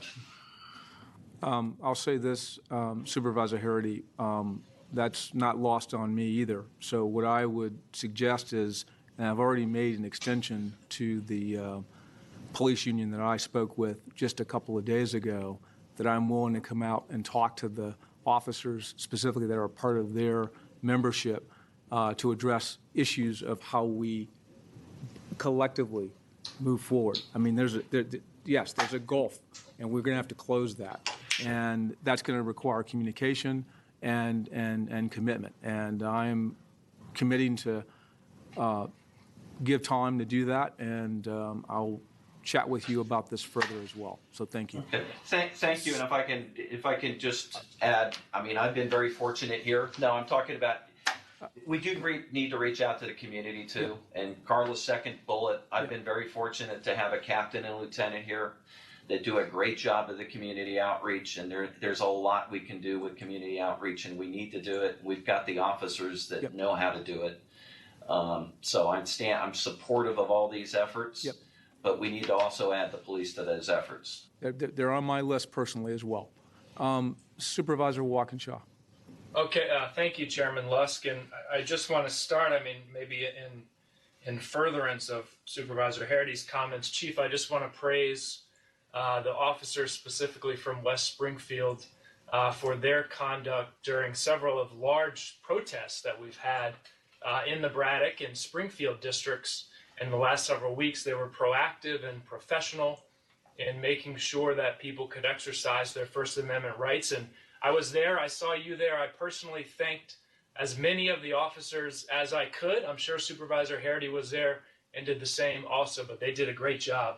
A couple things I just want to ask for information. Diversity scorecard in the police department. I know you have been working hard on this. I know you have a council that has been working hard on this. Based on the numbers, it doesn't look like we're making a lot of progress.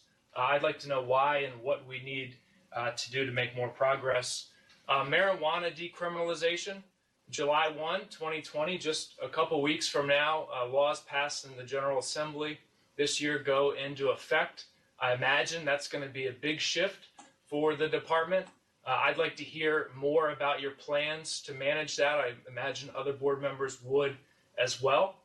We discussed the disproportionality of marijuana arrests in legislative committee earlier this year, and I just want to make sure that the disproportionality of arrests doesn't continue into the disproportionality of $25 fines for marijuana possession, and I'm sure we have a plan to address that. Just real quickly, in terms of the general order and use of force, and I know we're out of time, Ms. Bruce talked about community values. And from my perspective, I think, and maybe we'll find this in that community outreach, one of our community values is that force, and force is really a euphemism for violence, right? It's a term we use to describe violence, is used only when non-physical options are exhausted and to the minimum degree necessary to accomplish what the officer needs to accomplish in terms of his or her safety or the public safety. It sounded to me from Major Cleveland's comments that that's our training. That's how we train our officers. I would say that I don't think an officer would read that in the general orders. And there are other departments around the country and around the region that are more explicit in expressing that community's values in the general orders. And I hope that's something we can talk about with the community as we go through this outreach process. And I'll end there. Thank you, Supervisor Walkinshaw. We are unfortunately out of time, so I apologize to those who might have had questions. If you'd like to send those in electronically, we can have those answered for you. And again, thank everyone for their time and participation in our meeting today. And Chief Rossler, thank you. Thank you, Major Cleveland. Thank you also, Captain Nichols and Carla Bruce. I appreciate it very much. And this meeting is now adjourned.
We'll go ahead and get started with the Environment Committee meeting. Is everybody returned to their, I see some, but not all. I can wait a minute or two, and then we'll start.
Return to their, see some, but not all.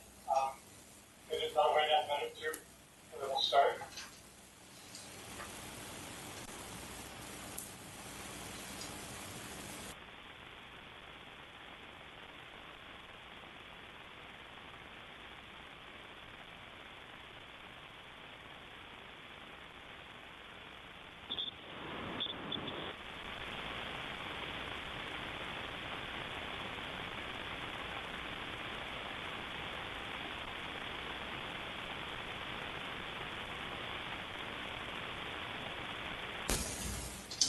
Well, I'm going to go ahead and get started. For whatever reason, I can't see the conference room 1011, and that needs to be done. I can see Supervisor Walkinshaw. He looks very nice. If we could add the conference room to that picture, at least on the larger screen, that would be helpful, so I can see the other staff members are there.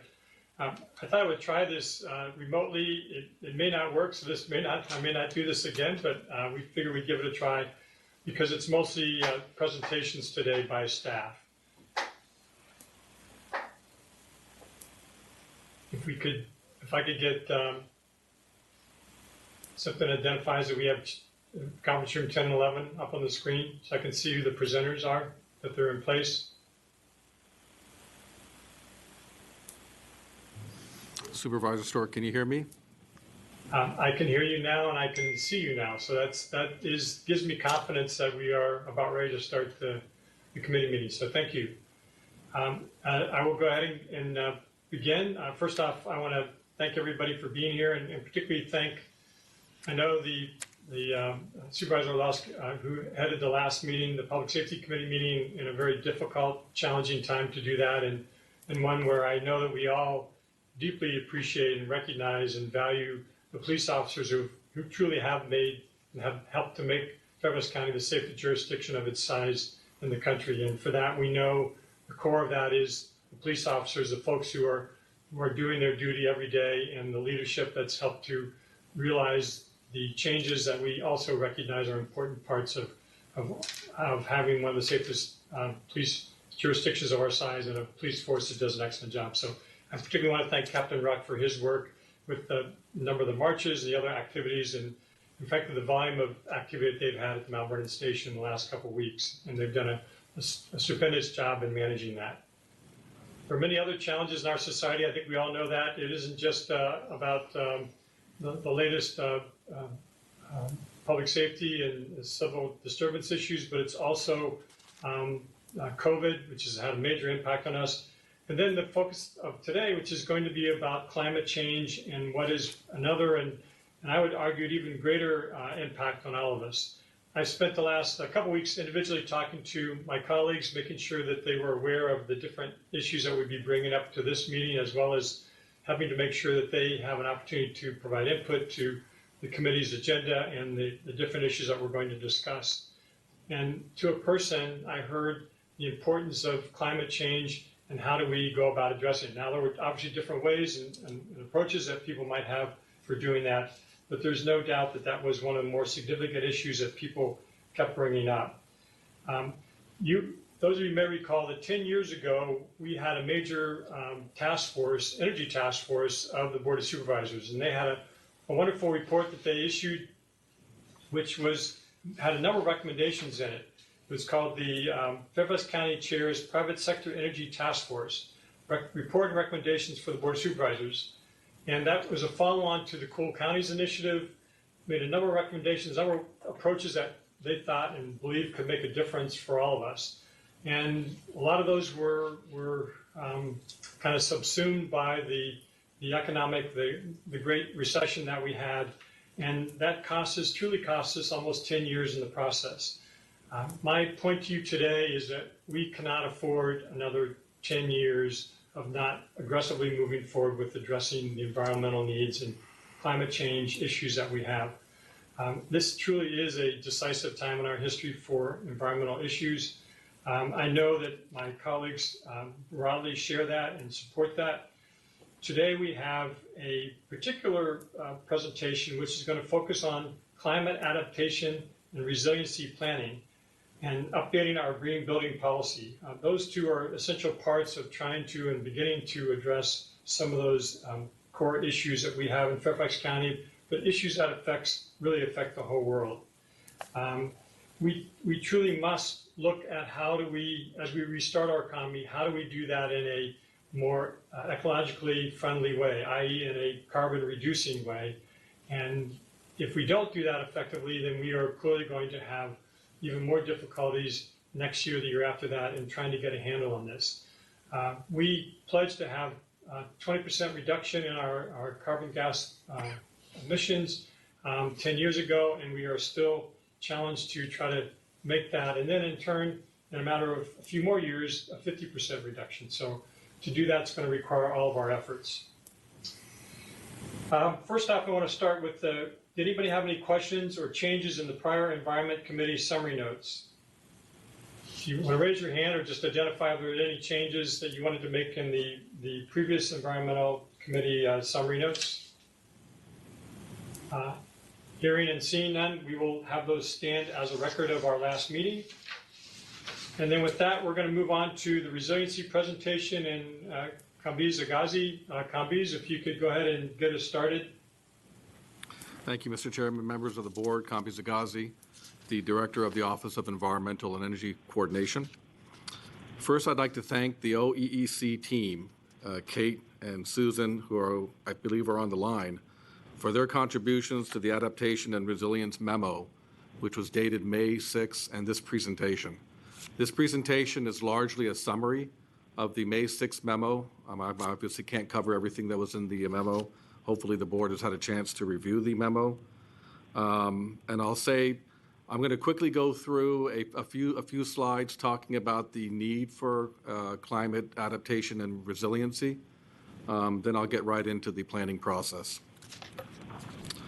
First, climate change represents an existential threat to Fairfax County, and responding to climate change has always required a two-tier process. And I'll give a sports analogy. You need a good offense and a good defense. And on the offense, there's our mitigation strategies, which are being developed now under our CCAP. Adaptation and resilience represents our defense and consists largely of strategies to resist natural disasters and other anticipated impacts of climate change. And so what are these anticipated impacts? I think that the county has already faced a number of climate impacts, which are expected to intensify in the coming years. And this matrix that is on this slide here, this was actually a matrix that was developed by Fairfax County staff in response to an Environmental Quality Advisory Council's 2014 annual report on the environment recommendation regarding addressing climate impacts. This is an abridged version of the matrix. The matrix was probably 3 or 4 pages, but I just wanted to highlight to the board here the impacts that we've been facing. And some of these storms that are listed on this matrix didn't exist back in 2014 when staff first developed this matrix here. And I will reference a handout in the board package that has more storms and some information, some fiscal budgetary information on those storms. And unfortunately, there's been some loss of life as well. But the two key takeaways from our research are really what's going on with the bond rating agencies. And our three rating agencies, Moody's, S&P, and Fitch, have all signaled that they're starting to look at climate preparedness in their assessments. And our research has also shown that for every dollar invested in resilience produces returns of around $4 to $6. Staff is aware of some local efforts and regional plans that respond to climate change. In fact, we have participated in all of these regional planning efforts. And I think that while these regional plans will help inform our local plan, certainly there's no need to reinvent the wheel, and we're not going to do that. They aren't meant as a replacement for a local planning process. Many of these actions are noted in the May 6th memo. I just wanted to throw the slide up here, so I think it's important to recognize that there are a lot of activities that are ongoing. So now into the presentation on our structure and the process. So the Adaptation and Resilience Plan will be managed and facilitated by the Office of Environmental and Energy Coordination and supported by a dedicated staff planning team. On this slide here, I've put up some of the details of the staff planning team as well as a steering committee that's already been formed, and also a couple of advisory groups that we're recommending in this planning process. So the community involvement includes the establishment of 2 advisory groups with up to 4 facilitated meetings throughout the planning process. So unlike our CCAP, which was very community driven, this process here will be more staff driven with community input. So I'm going to talk about the infrastructure advisory group and the community advisory group on the following slides. But there'll also be an opportunity for the general community to weigh in as well. We envision having 3 public meetings and a survey toward the beginning of the process in phase 2, and I'll go over what phase 2 includes. And also there'll be an opportunity for the public to weigh in on a draft final plan before the plan comes before the board's environmental committee for consideration. We'll follow the same process that we did with CCAP with a dedicated public webpage with regular updates and posted materials. So in terms of the infrastructure advisory group, this is a recommendation from staff. I'm not looking for the board's environmental committee to necessarily fill this table today, but I'm certainly open to suggestions. So if the board's environmental committee has suggestions on some additional infrastructure groups that should be included, I think that would be great. Right now, we're looking at 1 representative per entity plus an alternate, and we suggest that the invites come from the chair of our board, and staff will develop an invitation for the chairman of the board to send out. I think we have better success if the chairman of our board puts out the invite. Again, we're looking at up to 4 facilitated advisory group meetings, and this is for both of the advisory groups. The community advisory group, unless otherwise noted, each entity will be allowed 1 representative, and we'll be asking the supervisors to nominate up to 2 representatives from each of their districts. There's a slight deviation from the May 6th memo. In the memo, I was recommending 3. And I think through the COVID-19 crisis and some of the challenges that we face with CCAP, I'm now recommending 2. And I think it would be better for a lot of reasons. Number one, we can manage this process better. We tend to get full participation from the community. Also, we won't run into any FOIA issues. The 2 representatives can freely talk to each other. They can go back to their districts and meet with their advisory groups in their districts and have conversations without having to concern ourselves about FOIA restrictions. So the timeline, I'm not going to cover phase one. I think it goes without saying. What I'm hoping for is that if the Board of Supervisors wants to undertake this planning process, that I have a strong commitment, because in order to get this process kicked off properly, I will need to begin recruitments in August in order to onboard staff following the FY 2020 carryover. It's important that we get the staff support on board sooner rather than later. It was our experience in CCAP where the staff support came on a little bit later, and it was a little bit harder for us to catch up and go through contract negotiations and the kickoff meetings. So the timeline for phase two is roughly 6 months, and it'll include a detailed climate-related weather projections. We'll identify vulnerabilities.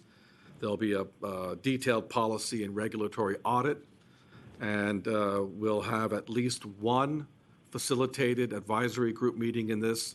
There may be two, and certainly I talked about the general community meetings, and those will occur towards the end of this phase two process so we can get feedback from the community before we move into phase three. The timeline for phase three is roughly 12 months. And you'll see on the next slide, where I have an abridged Gantt chart, that there's a bit of an overlap between phase two and phase three, and that was out of discussions with the two vendors that are currently under the COG contract that I'll talk about. But in phase three, we'll be developing and prioritizing equitable adaptation and resilient strategies, and those will need to complement our mitigation. And we'll also explore incentives to encourage private development to include resiliency measures in their developments. I think that that's really important. CPACE is one example, but that's really geared towards the commercial sector. I mean, it's a great opportunity, but I think that there's other opportunities that we can look at. Certainly exploring the consideration of land use related policies and or regulatory changes in our zoning ordinance, our floodplain regulations that consider natural forces. This is the abridged schedule that I mentioned, and you see the overlap. The vulnerability and risk assessment is phase two. The strategy and plan development is phase three. So you see that there's a few months overlap, and this was out of discussion that we had with two of the vendors that we used to get a ballpark in terms of what this planning process is going to cost and how many months it's going to take.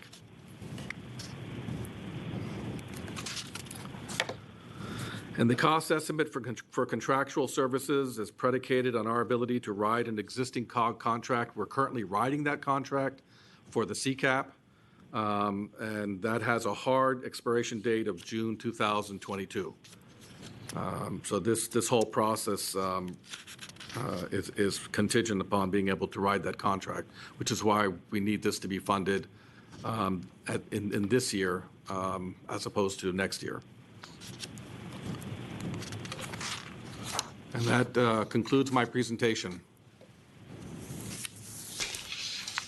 Thank you. Thank you, Kambiz. So you understand the core issue here is that we have a adaptation and resiliency planning process that is being recommended. In order to proceed, we would need to, at least as presented, we need to ride the Metropolitan Washington Council of Governments contract. That contract has a hard date ending in June of 2022. This would need to be funded as part of the FY 2020 carryover. So with that, I would ask my colleagues, that's kind of the core question, particularly to talk about today, but if you have questions in general about the process, please let me know if you'd like to speak. I'm ready to have others join in. Mr. Chairman? Yes. Just very briefly, certainly I think there's broad support to do this. I think that goes without saying. We'll make this happen. But I guess I'd have two questions. One is the timeline of phase 1, 2, and 3. I understand why it is the way it is. It will seem long to a lot of people. And so I would just hope that if there's anything we can implement, because the way I look at this is implementation of anything doesn't happen until phase 4, which is after June of 2022.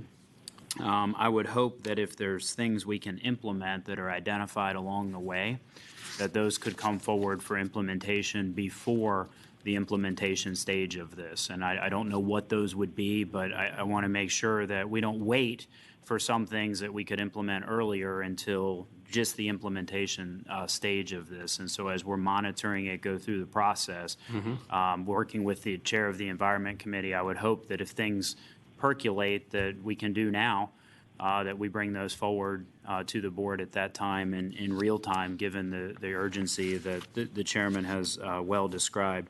And then last, and it's just a nit a little bit, but on the community advisory group, certainly appreciate the Tyson's Partnership representative on there.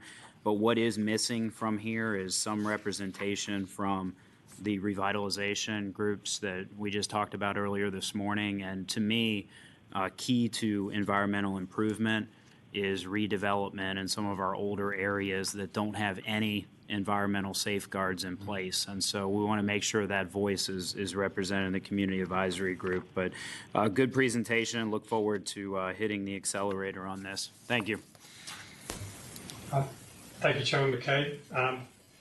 And I would echo those comments, of course, particularly with respect to revitalization communities. And as a kind of further note, one of the most impacted areas clearly in Fairfax County is going to be those lower lying areas, which mostly are in Mount Vernon District and along the West Potomac River and the Occoquan Rivers. Others who have questions, you hold up your hand, or Supervisor Walkinshaw? Yeah, thank you, Chairman Stork, and thanks for your leadership on this. I just wanted to second Chairman McKay's support. And, you know, one thing I'll just say is we're getting ready to spend $30.5 million on a climate change resiliency project or mitigation project in the Lake Accoting dredging. And you have some of the extreme weather events on here. And Supervisor Cook knew this statistic, and I've forgotten it, but just in Hurricane Sandy and or the derecho in 2012, there were several feet of sediment that entered Lake Accoting just from those singular events. And we know that those kind of extreme weather events are going to continue. So one of our challenges long term in terms of our CIP is looking around the corners and trying to anticipate what are the future costs like that. Hopefully they won't all be at the scale of $30.5 million like Lake Accoting, but there will be others. And the only thing I would suggest maybe in terms of the task force is just making sure that we have representation from young people and or students. Obviously, there's been a lot of activism, students at George Mason, high school students, and I think that's just a really important voice for us to have. And I'm not finding the list among my papers here, but if we don't have that included, I would just suggest that we take a look at that. I think those are excellent points, and I would echo that, particularly given the fact that they're the ones who are going to have to help figure out how to fix the things that we haven't maybe fixed as well as we can. There's no doubt that the board has had similar kinds of foresight in the past. The stormwater management, frankly, funds and the efforts that it's made have really positioned us well to address the Chesapeake Bay issues, and I see this as a similar kind of thing. But we have to have a little bit more data, more facts, more information to help better inform how do we approach that in the most cost-effective way. And I think this study gives us the opportunity to do that. Thank you. Any other supervisors? Yeah, Mr. Chairman, if I may, Supervisor Palchik here. Yes. Oh, thank you. Yeah. No, I appreciate the work on this, and I know having come on the board, right, those of us who are new and many of our appointees may have already been appointed for the CCAP, so appreciate the opportunity. I would also say, in just the outreach, I agree with Supervisor Walkinshaw. I do see here NAACP listed, very happy to see that. I know we don't have like one specific group like CASA or Edufutur or others who are representing the Latinx community, but would say that specifically it would be good to make sure we're including our, one of our largest minority groups that I don't see represented on here yet, and ensuring that when we do have these meetings, right, that they are mindful of the ability of our working community and parents and others to be able to participate. Agreed. Well said. And I think efforts to share those particular groups or organizations that could represent those interests, the broader interests that we all bring to that, I know that we would all welcome that, and particularly the Kambiz would welcome that for his efforts. And only the point I'll go back to is that he mentioned is that with CCAP, we realized that having a letter, particularly a letter of invitation come out from the chairman, seems to get more attention, and we know that that's an important part of bringing those folks and getting those folks to participate is broadly important, whether it's business or local groups, or in this case, particular ethnic or communities that haven't been maybe historically as well represented that need to be part of this conversation. Others? With that, we will move on to our next topic. And I understand that the board it sounds like they're generally supportive, based on my individual conversations, the board is clearly supportive of moving forward with the adaptation resiliency planning process and the funding of that, and that'll come to the board in probably September as a result of the carryover. The next item on here is sustainable development presentation, and we have Carrie Needham's going to be doing that for staff. As of our October 2019 meeting, the Environment Committee directed staff to draft this policy and bring it to the committee for consideration. The action today really is to look at what they're bringing forward and to either endorse or recommend changes or frankly, just have a good dialogue about whether or not the updated sustainable development policy is sufficient for our times, or other changes should be considered as part of that. For me particularly, I think it's critical that we move as quickly as possible to having net zero energy buildings. Those are, I think, critical. The carbon release in those is critical, and reducing that will make a difference. The reality of it is we build a building today, and the life of that building is going to be at least probably 40 or 50 years given the likely renovation. So building them, if you will, more efficient, energy efficient in particular early on, gives us a longer life of carbon reduction. And as my conversation this morning, we also recognize that maintaining those buildings is as important as building the energy efficient ones to begin with. So we have, I think, opportunities to do that with buildings that have not been fully designed yet, and we look for that to be part of the conversation that we all have with today's meeting as well. So with that, Mr. Needham, you want to get us started? Yes, sir. Thank you, Mr. Chairman, members of the board. Again, this is Carrie Needham, Director of Building Design and Construction Division, Department of Public Works and Environmental Services. We're going to address the proposed updates to the Sustainable Development Policy. This presentation is in follow-up to the board's Operational Energy Strategy and the board's Green Initiatives, with a focus on Initiative 6A, Strengthening of the Green Building Policy. We're going to present the draft framework for updates and strengthening of the policy. I call the committee members' attention to a NIP memo that was sent to the board members on June 10th last week on the subject of the proposed policy updates. And the agenda of topics that we're going to cover today are on the slide in front of you. Next slide, please. So this slide addresses our current program overview under the policy.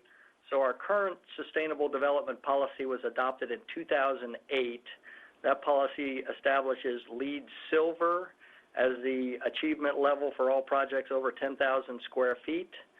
Since that time, we have achieved LEED certification on 32 projects, 17 of those at the silver level, 15 at the gold level. All of the 15 gold level achievements are in excess of the policy.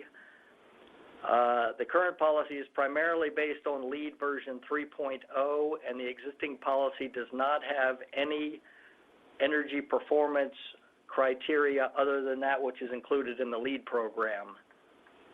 Next slide. So an overview of the proposed policy updates. The proposed policy will increase the LEED achievement level from silver to gold level certification. The proposed policy will add an energy performance improvement goal of 30% for new construction and 25% for renovation projects.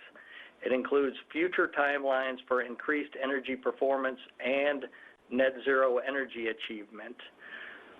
The combination of increases in the policy and the program criteria creates an exponential effect on the policy. The LEED program itself has recently progressed from version 3 to version 4 and will progress to an upcoming version 4.1, which is of itself a strengthening of the LEED program. The policy we're proposing is to move our achievement level from silver to gold certification and add the 30% energy performance improvement criteria. And in addition to those things, the ASHRAE standards that are a part of the building code and the LEED program continue to be updated and to strengthen the baseline energy criteria. And additionally, the energy conservation code continues to be updated and strengthened as well. DPWS believes that it will be a significant challenge for us to consistently meet the new policy goals on all of our projects. Next slide. So this slide presents a cost and energy model, and it's a model for a typical project. That project is a typical Fire Station 29 replacement in Tysons. And this is a 20,000 square foot project with a $15 million total project estimate. And the model is based on the average energy usage intensity for all of our fire stations in 2019. And EUI, energy usage intensity, is defined in the board NIP item that I referenced. So this model reflects the first cost premium for achieving LEED Gold and the 30% energy reduction.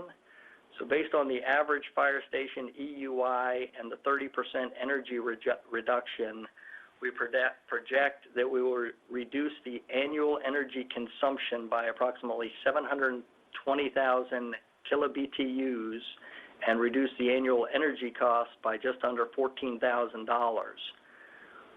When we add solar renewable energy, that will also offset energy consumption from carbon-based fuels and contribute to annual CO2 reduction targets. So the introduction of on-site solar arrays will offset annual fossil fuel consumption by approximately 242,000 kilobTUs and will offset the annual fossil fuel cost by approximately $6,000 a year.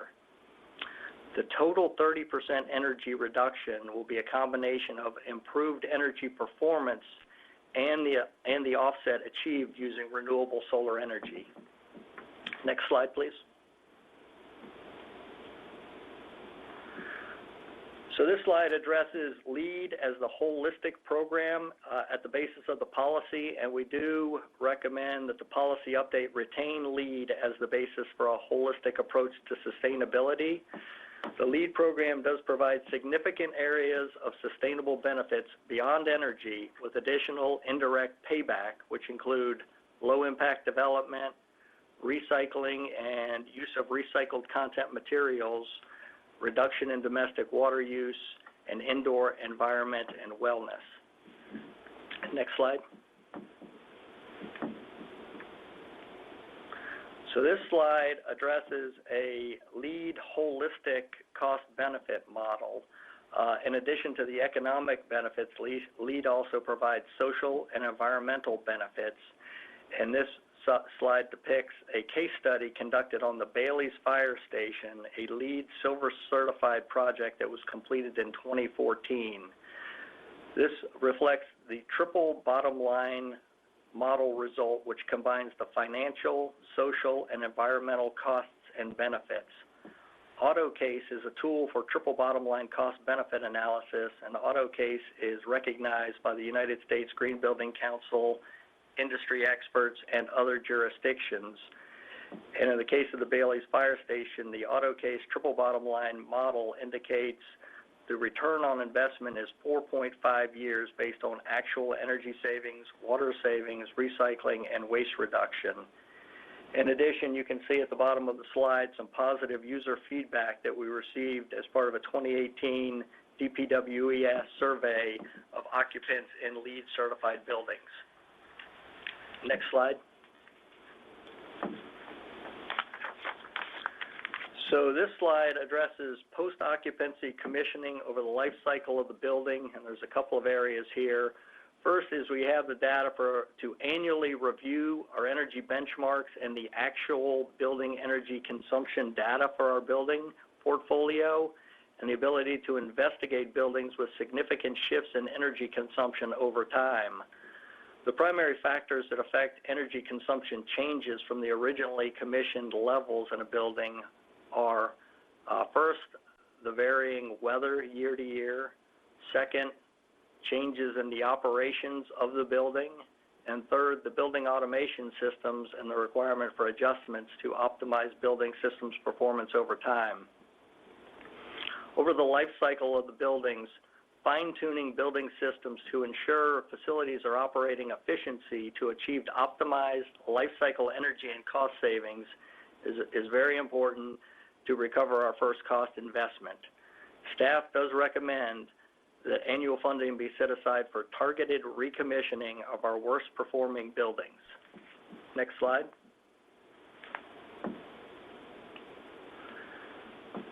This slide addresses what we see as our pathway to increased energy performance over time, as well as net zero energy achievement.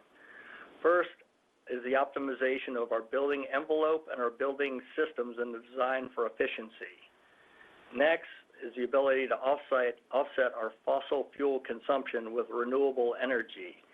In the renewable energy area, we have first on-site solar, which is somewhat limited due to the small roof areas and the small site areas associated with many of our county buildings. Beyond that, we have the opportunity to pursue off-site renewable energy credits, and we believe that will be needed to achieve energy performance improvement and net zero energy goals reflected in this policy update. In addition, we have numerous on-site solar arrays that are in the planning stages for our projects that are in design and moving into construction at this time. Next slide. And this slide reflects a few of the projects that are incorporating solar into the planning stages. At the top left is the Woodlawn Fire Station, which is now in construction. Top right is Sully Community Center, which is also just starting with construction. And at the bottom is the Monument Garage, which is still in the design phase. And that concludes our presentation. We'll be glad to address any questions. Well, thank you, Mr. Meehan. Appreciate your presentation, and I think you've kind of summarized not only where we are, but the opportunities that are in front of us. And with that, I would turn it over to our colleagues and see what questions you have. Mr. Chairman. Mr. Chairman. I'll recognize Supervisor Gross. Thank you, Mr. Chairman.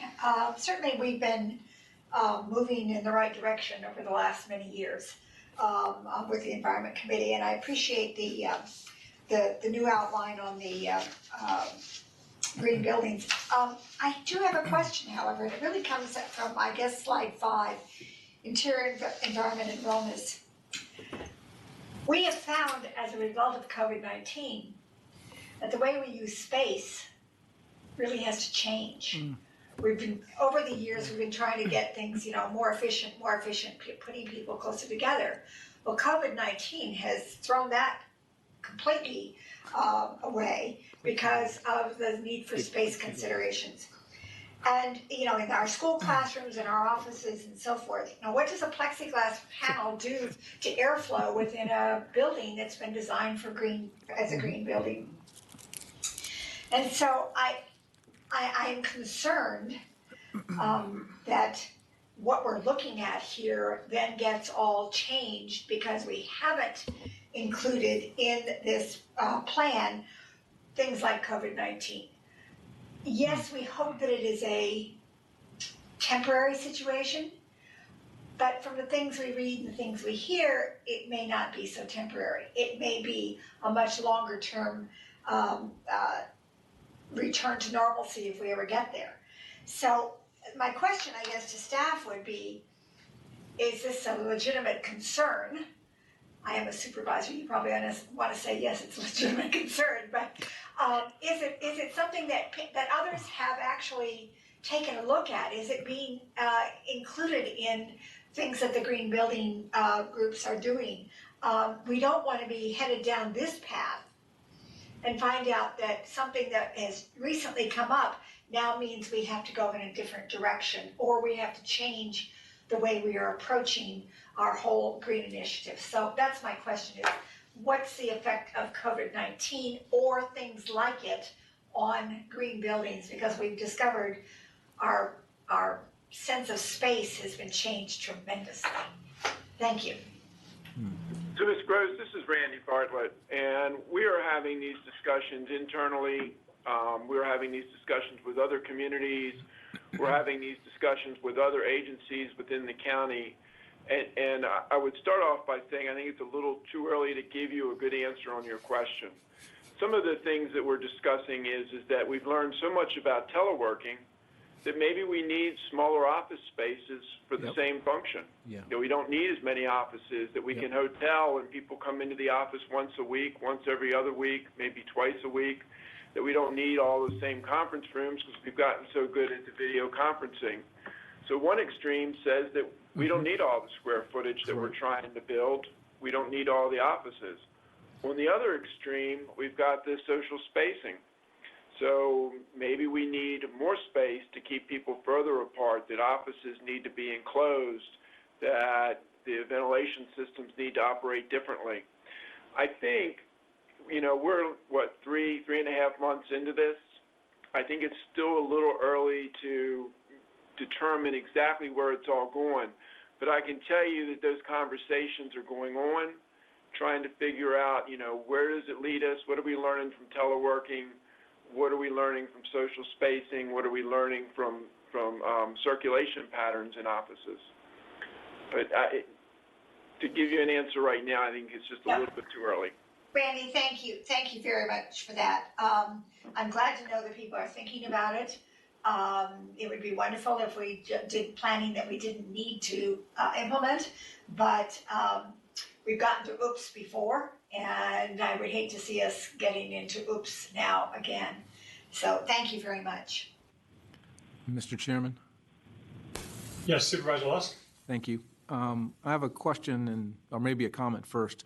So looking at the post-occupancy commissioning, so I'll say I really appreciate what's being done here to ensure that our buildings maintain their level of LEED certification and efficiency over time.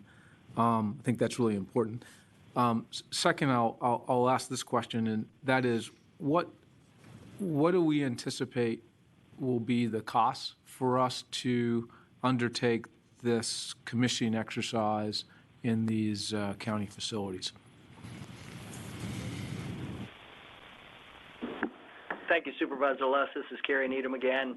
So we don't have a number for you today. We have some work to do with Facilities Management Department. We think it'll be not a huge number, as we think the initial step should be to target the worst performing, kind of a smaller handful of buildings that jump out in the annual energy data, but we'll have to come back to the board with that information once we have a little better plan with the working with Facilities Management Department.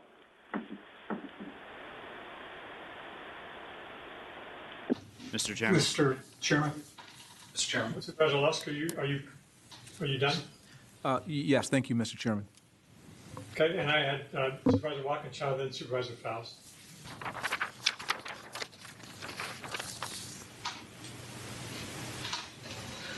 Thank you. I just wanted to ask, in terms of the timeline for net zero eligibility. So the target is for all buildings that enter design by 2031 to be net zero eligible. And I also saw in the NIP from the county executive that there are a couple of projects already that are moving into design or in design that we think could be net zero eligible. So do we have kind of mid-range targets between now and 2031 in terms of what number of or what percentage of buildings that go into design could be net zero eligible? Or are we just going to look at each building as it comes before us? Yes, sir. This is Kerry Needham again. So I think it's a little bit of a combination. There's opportunity along the way. One of the things I think it's important to understand about the proposed policy is the new policy goals. We have not achieved those goals on any project yet. So going into this, we view those as stretch goals. However, we also view the timelines for the future steps of energy performance improvement and being able to achieve net zero energy as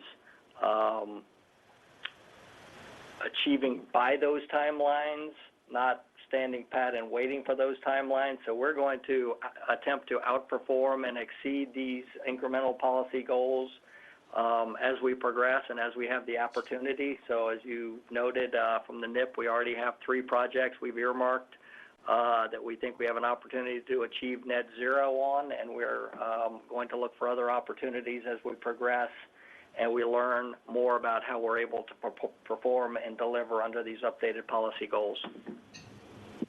Thank you. Yeah, I just think it will be really important for us to at least, and I know Chairman Stork will take the lead on this probably, but check in after 3 years, after 5 years, after 8 years to see if we're on track to meet our goal of 100% of buildings net zero eligible by 2031. Thank you. Thank you, Supervisor Walkinshaw. And I have Supervisor Faust and then Chairman McKay. And Supervisor Alcorn, too. Supervisor Faust? Yes, I'm sorry. The lead version that we are using for our goal is what? Lead 4.0 or 4.1? So the policy calls for us to abide by the prevailing version in effect with LEED. So currently that's 4.0, and we're preparing to transition to 4.1. So as the version of LEED changes, our policy will keep up with that? Is that what we're saying? That's correct. Okay, and I guess the ASHRAE standards that we're building to, what version are we building to in this policy? So the ASHRAE standard is currently 2013, and that will be migrating to ASHRAE version 2016 in the near future. And that code is adopted by Virginia statewide building code as well as LEED as it is updated. So the dates shouldn't mislead you with the 2013 and 2016. That's the date of progression through the building codes and the LEED program. Okay, so for both make sure I understand this, for both LEED versions and for the ASHRAE standards that are incorporated into our policy, they will change as the versions available change? Yes, sir, that's correct. Okay, thank you. Thank you, Supervisor Faust and Chairman McKay. Thank you, Mr. Chairman. Just want to follow up on Supervisor Walkinshaw's question because this is over a long period of time. We're looking ahead, and obviously we put in place a policy back in February of 2008.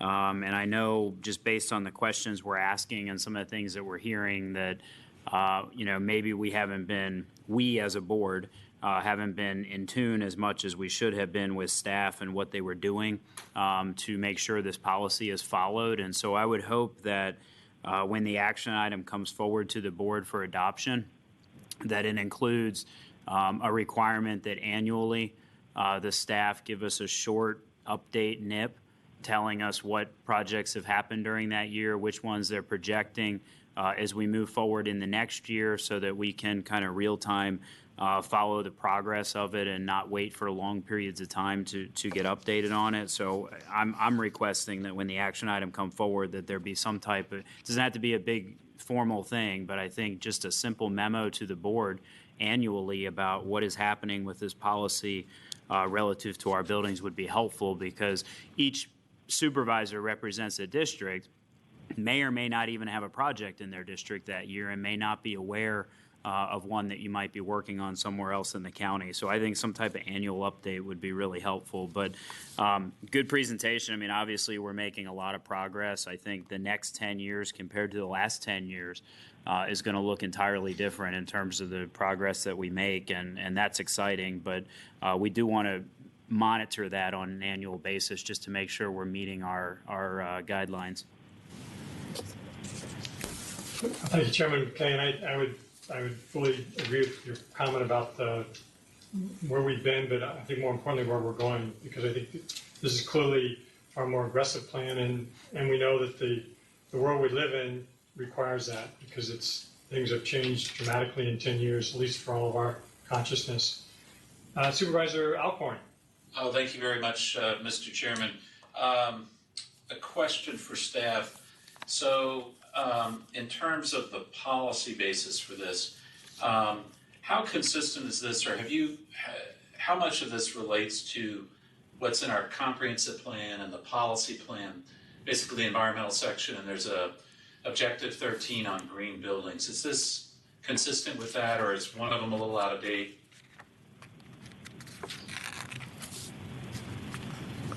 Mr. Chairman,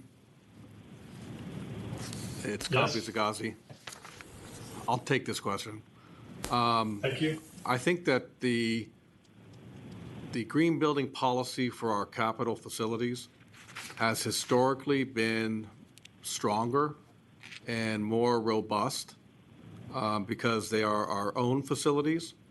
And I think that the green building policy that is in the comprehensive plan that deals with development has a little bit more flexibility. Obviously, the comprehensive plan is a negotiation, and I think that there is an opportunity in the Fairfax Green Initiatives board matter. The board has asked staff to re-examine the green building policy for development, and as a first step, we wanted to take a look at our own capital facilities green building policy first, because it's much easier for us to go back out to the development community when we have an updated policy and negotiate some improvements than it would have been if we would have had our old policy.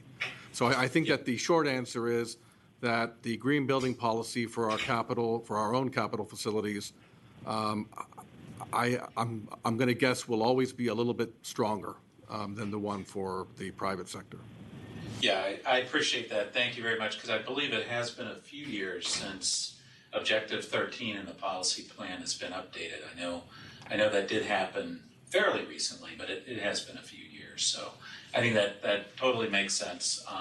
I did want to flag that because I think, as most board members are aware, Fairfax County facilities represent, I believe, 3% of the total greenhouse gas emissions in the county. Of course, the other 97% is everybody else that's out there. So I would hope that we would be able to take some of what we're trying to do ourselves and put it into more general usage. And I know we do that from time to time.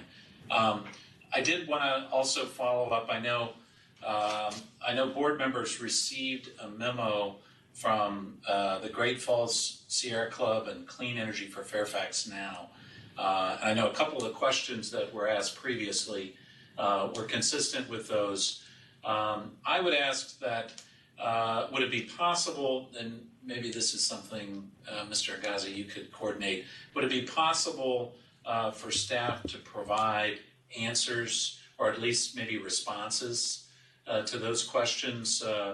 Not right now, but I think it would be very beneficial for all of us to see what staff's take is on those criticisms, because I thought they did make some good points in their memo. So I would ask for that if that's possible. The other thing that I think that memo points out is a broader policy discussion that might be worth this board having. I think as we all know, the LEED program is much broader than just energy efficiency. It intentionally covers a number of different environmental attributes, including recycled content, and including water efficiency, a number of things like that. And I guess one question, at least that I have, I guess the philosophy that we're pursuing here, I mean, are we gonna, if we push ourselves on how we do county buildings going forward, are we gonna push ourselves more broadly? And frankly, LEED does provide a fair amount of flexibility because it's a scoring system. And so it does give us flexibility in terms of what we emphasize in terms of the environmental attributes. Do we want to continue with that path, or do we want to push ourselves harder on the energy side specifically? And I know certainly with the recommendation here that we move forward with beat the standard by 30% on energy performance. I mean, we're doing that some, but I guess going forward, do we want to actually push ourselves harder on energy efficiency, given the global issues that we face on climate change? Mr. Agazi, do you have any thoughts on that?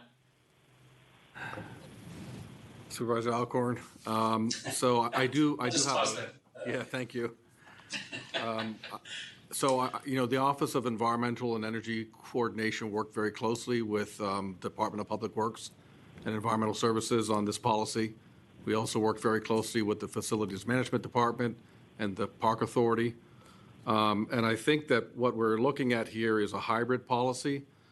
If you recall, there was a study done by MITRE, it was the MITRE report, and it looked at building energy and whether or not we should continue with our LEED policy or whether or not we should deviate from that policy and maybe emphasize more on maybe Energy Star or some other policy. And I think that that the report that came out of MITRE and staff supported that report was that we didn't want to deviate from the LEED policy, because the LEED policy is a very holistic sustainability policy that we think is very good.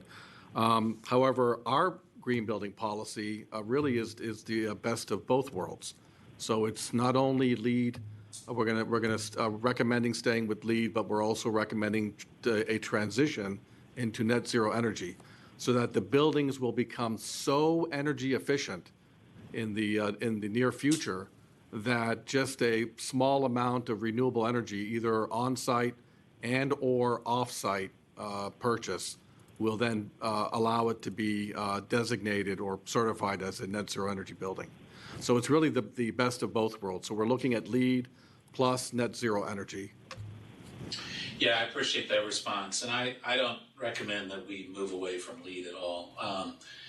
We might consider, though, basically going along with maybe a few more LEED silver buildings as opposed to LEED gold, if we get a little bit more out of energy efficiency.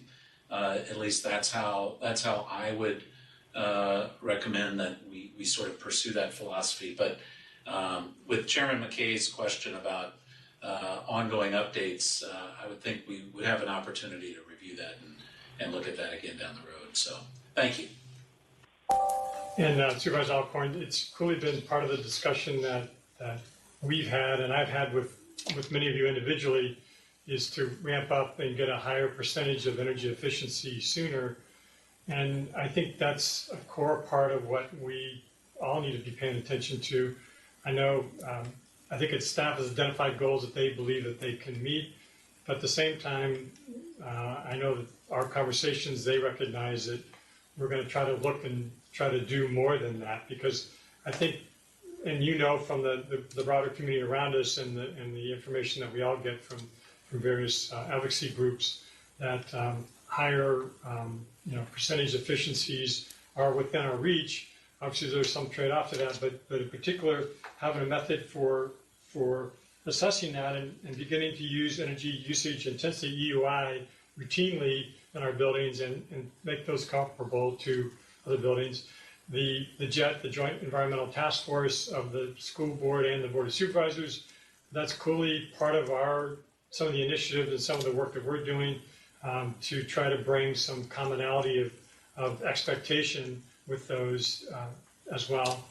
And then, we think ultimately to tie in not only what we're doing as a county, but also to tie that into the broader community through CCAP and that process is, again, as Kaviza Ghazi was saying, we need to be leading by example, and the best way to do that is to have these expectations and then in turn show people, if you will, that it's possible to do that and to do it, not only financially viably, but also environmentally and energy viably. So I think this is an ongoing conversation, and I think the opportunity for us is to keep our eyes on it and keep looking at it. I'm going to ask for the staff to provide us with a report on information on existing projects in the pipeline and where they see them fitting in terms of the sustainable development policy that we're looking at today, and to get something out to us in the next few weeks that would allow us all to see where the different buildings might be and where they are, at least in terms of their tentative expectation for their LEED Gold or Silver or their environmental efficiencies, et cetera. And in this case too, as we all know, with the Solar Freedom Bill, with that version and the ability for the county to be doing that more aggressively, I also want to know, and I'm sure many of you want to know, how can we put those on the roofs of county buildings, and in turn, how do we strongly encourage the school board to do the same? So I'm looking for that report, and hopefully everybody will see that and will have a chance to review that, not only for projects that may be specific to your community, but also the broader community, and get to see a pattern of how we're moving this forward, hopefully aggressively. Other supervisors that had questions or comments?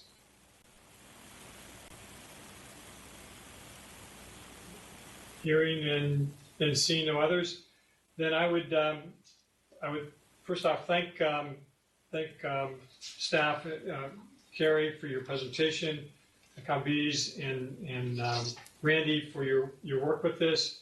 We obviously have a long way to go. It'll be coming to us in the form of a recommendation for formal adoption of a sustainable development policy at the next Board of Supervisors meeting. So if you have any other comments, I'm taking from this conversation that we have a consensus to move this forward.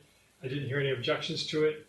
And we also have far more to add to this with CCAP and JET and other work that we're doing. I know that some information has just come out on particularly on CCAP, and if you all take a look at that, if you have any questions or concerns, please contact staff. But if there's anything that I can do to at least connect what your concerns or issues might be to our work with the county staff and how we're moving CCAP forward, I'm very willing to do that. So, hearing and seeing no questions, we will go ahead and end this committee meeting about 20 minutes early. Thank you all very much, and we will go on with the audit committee meeting in about 20 minutes. So folks who are part of that, if you could rejoin us in about 20 minutes, we'd sure appreciate it. Thank you.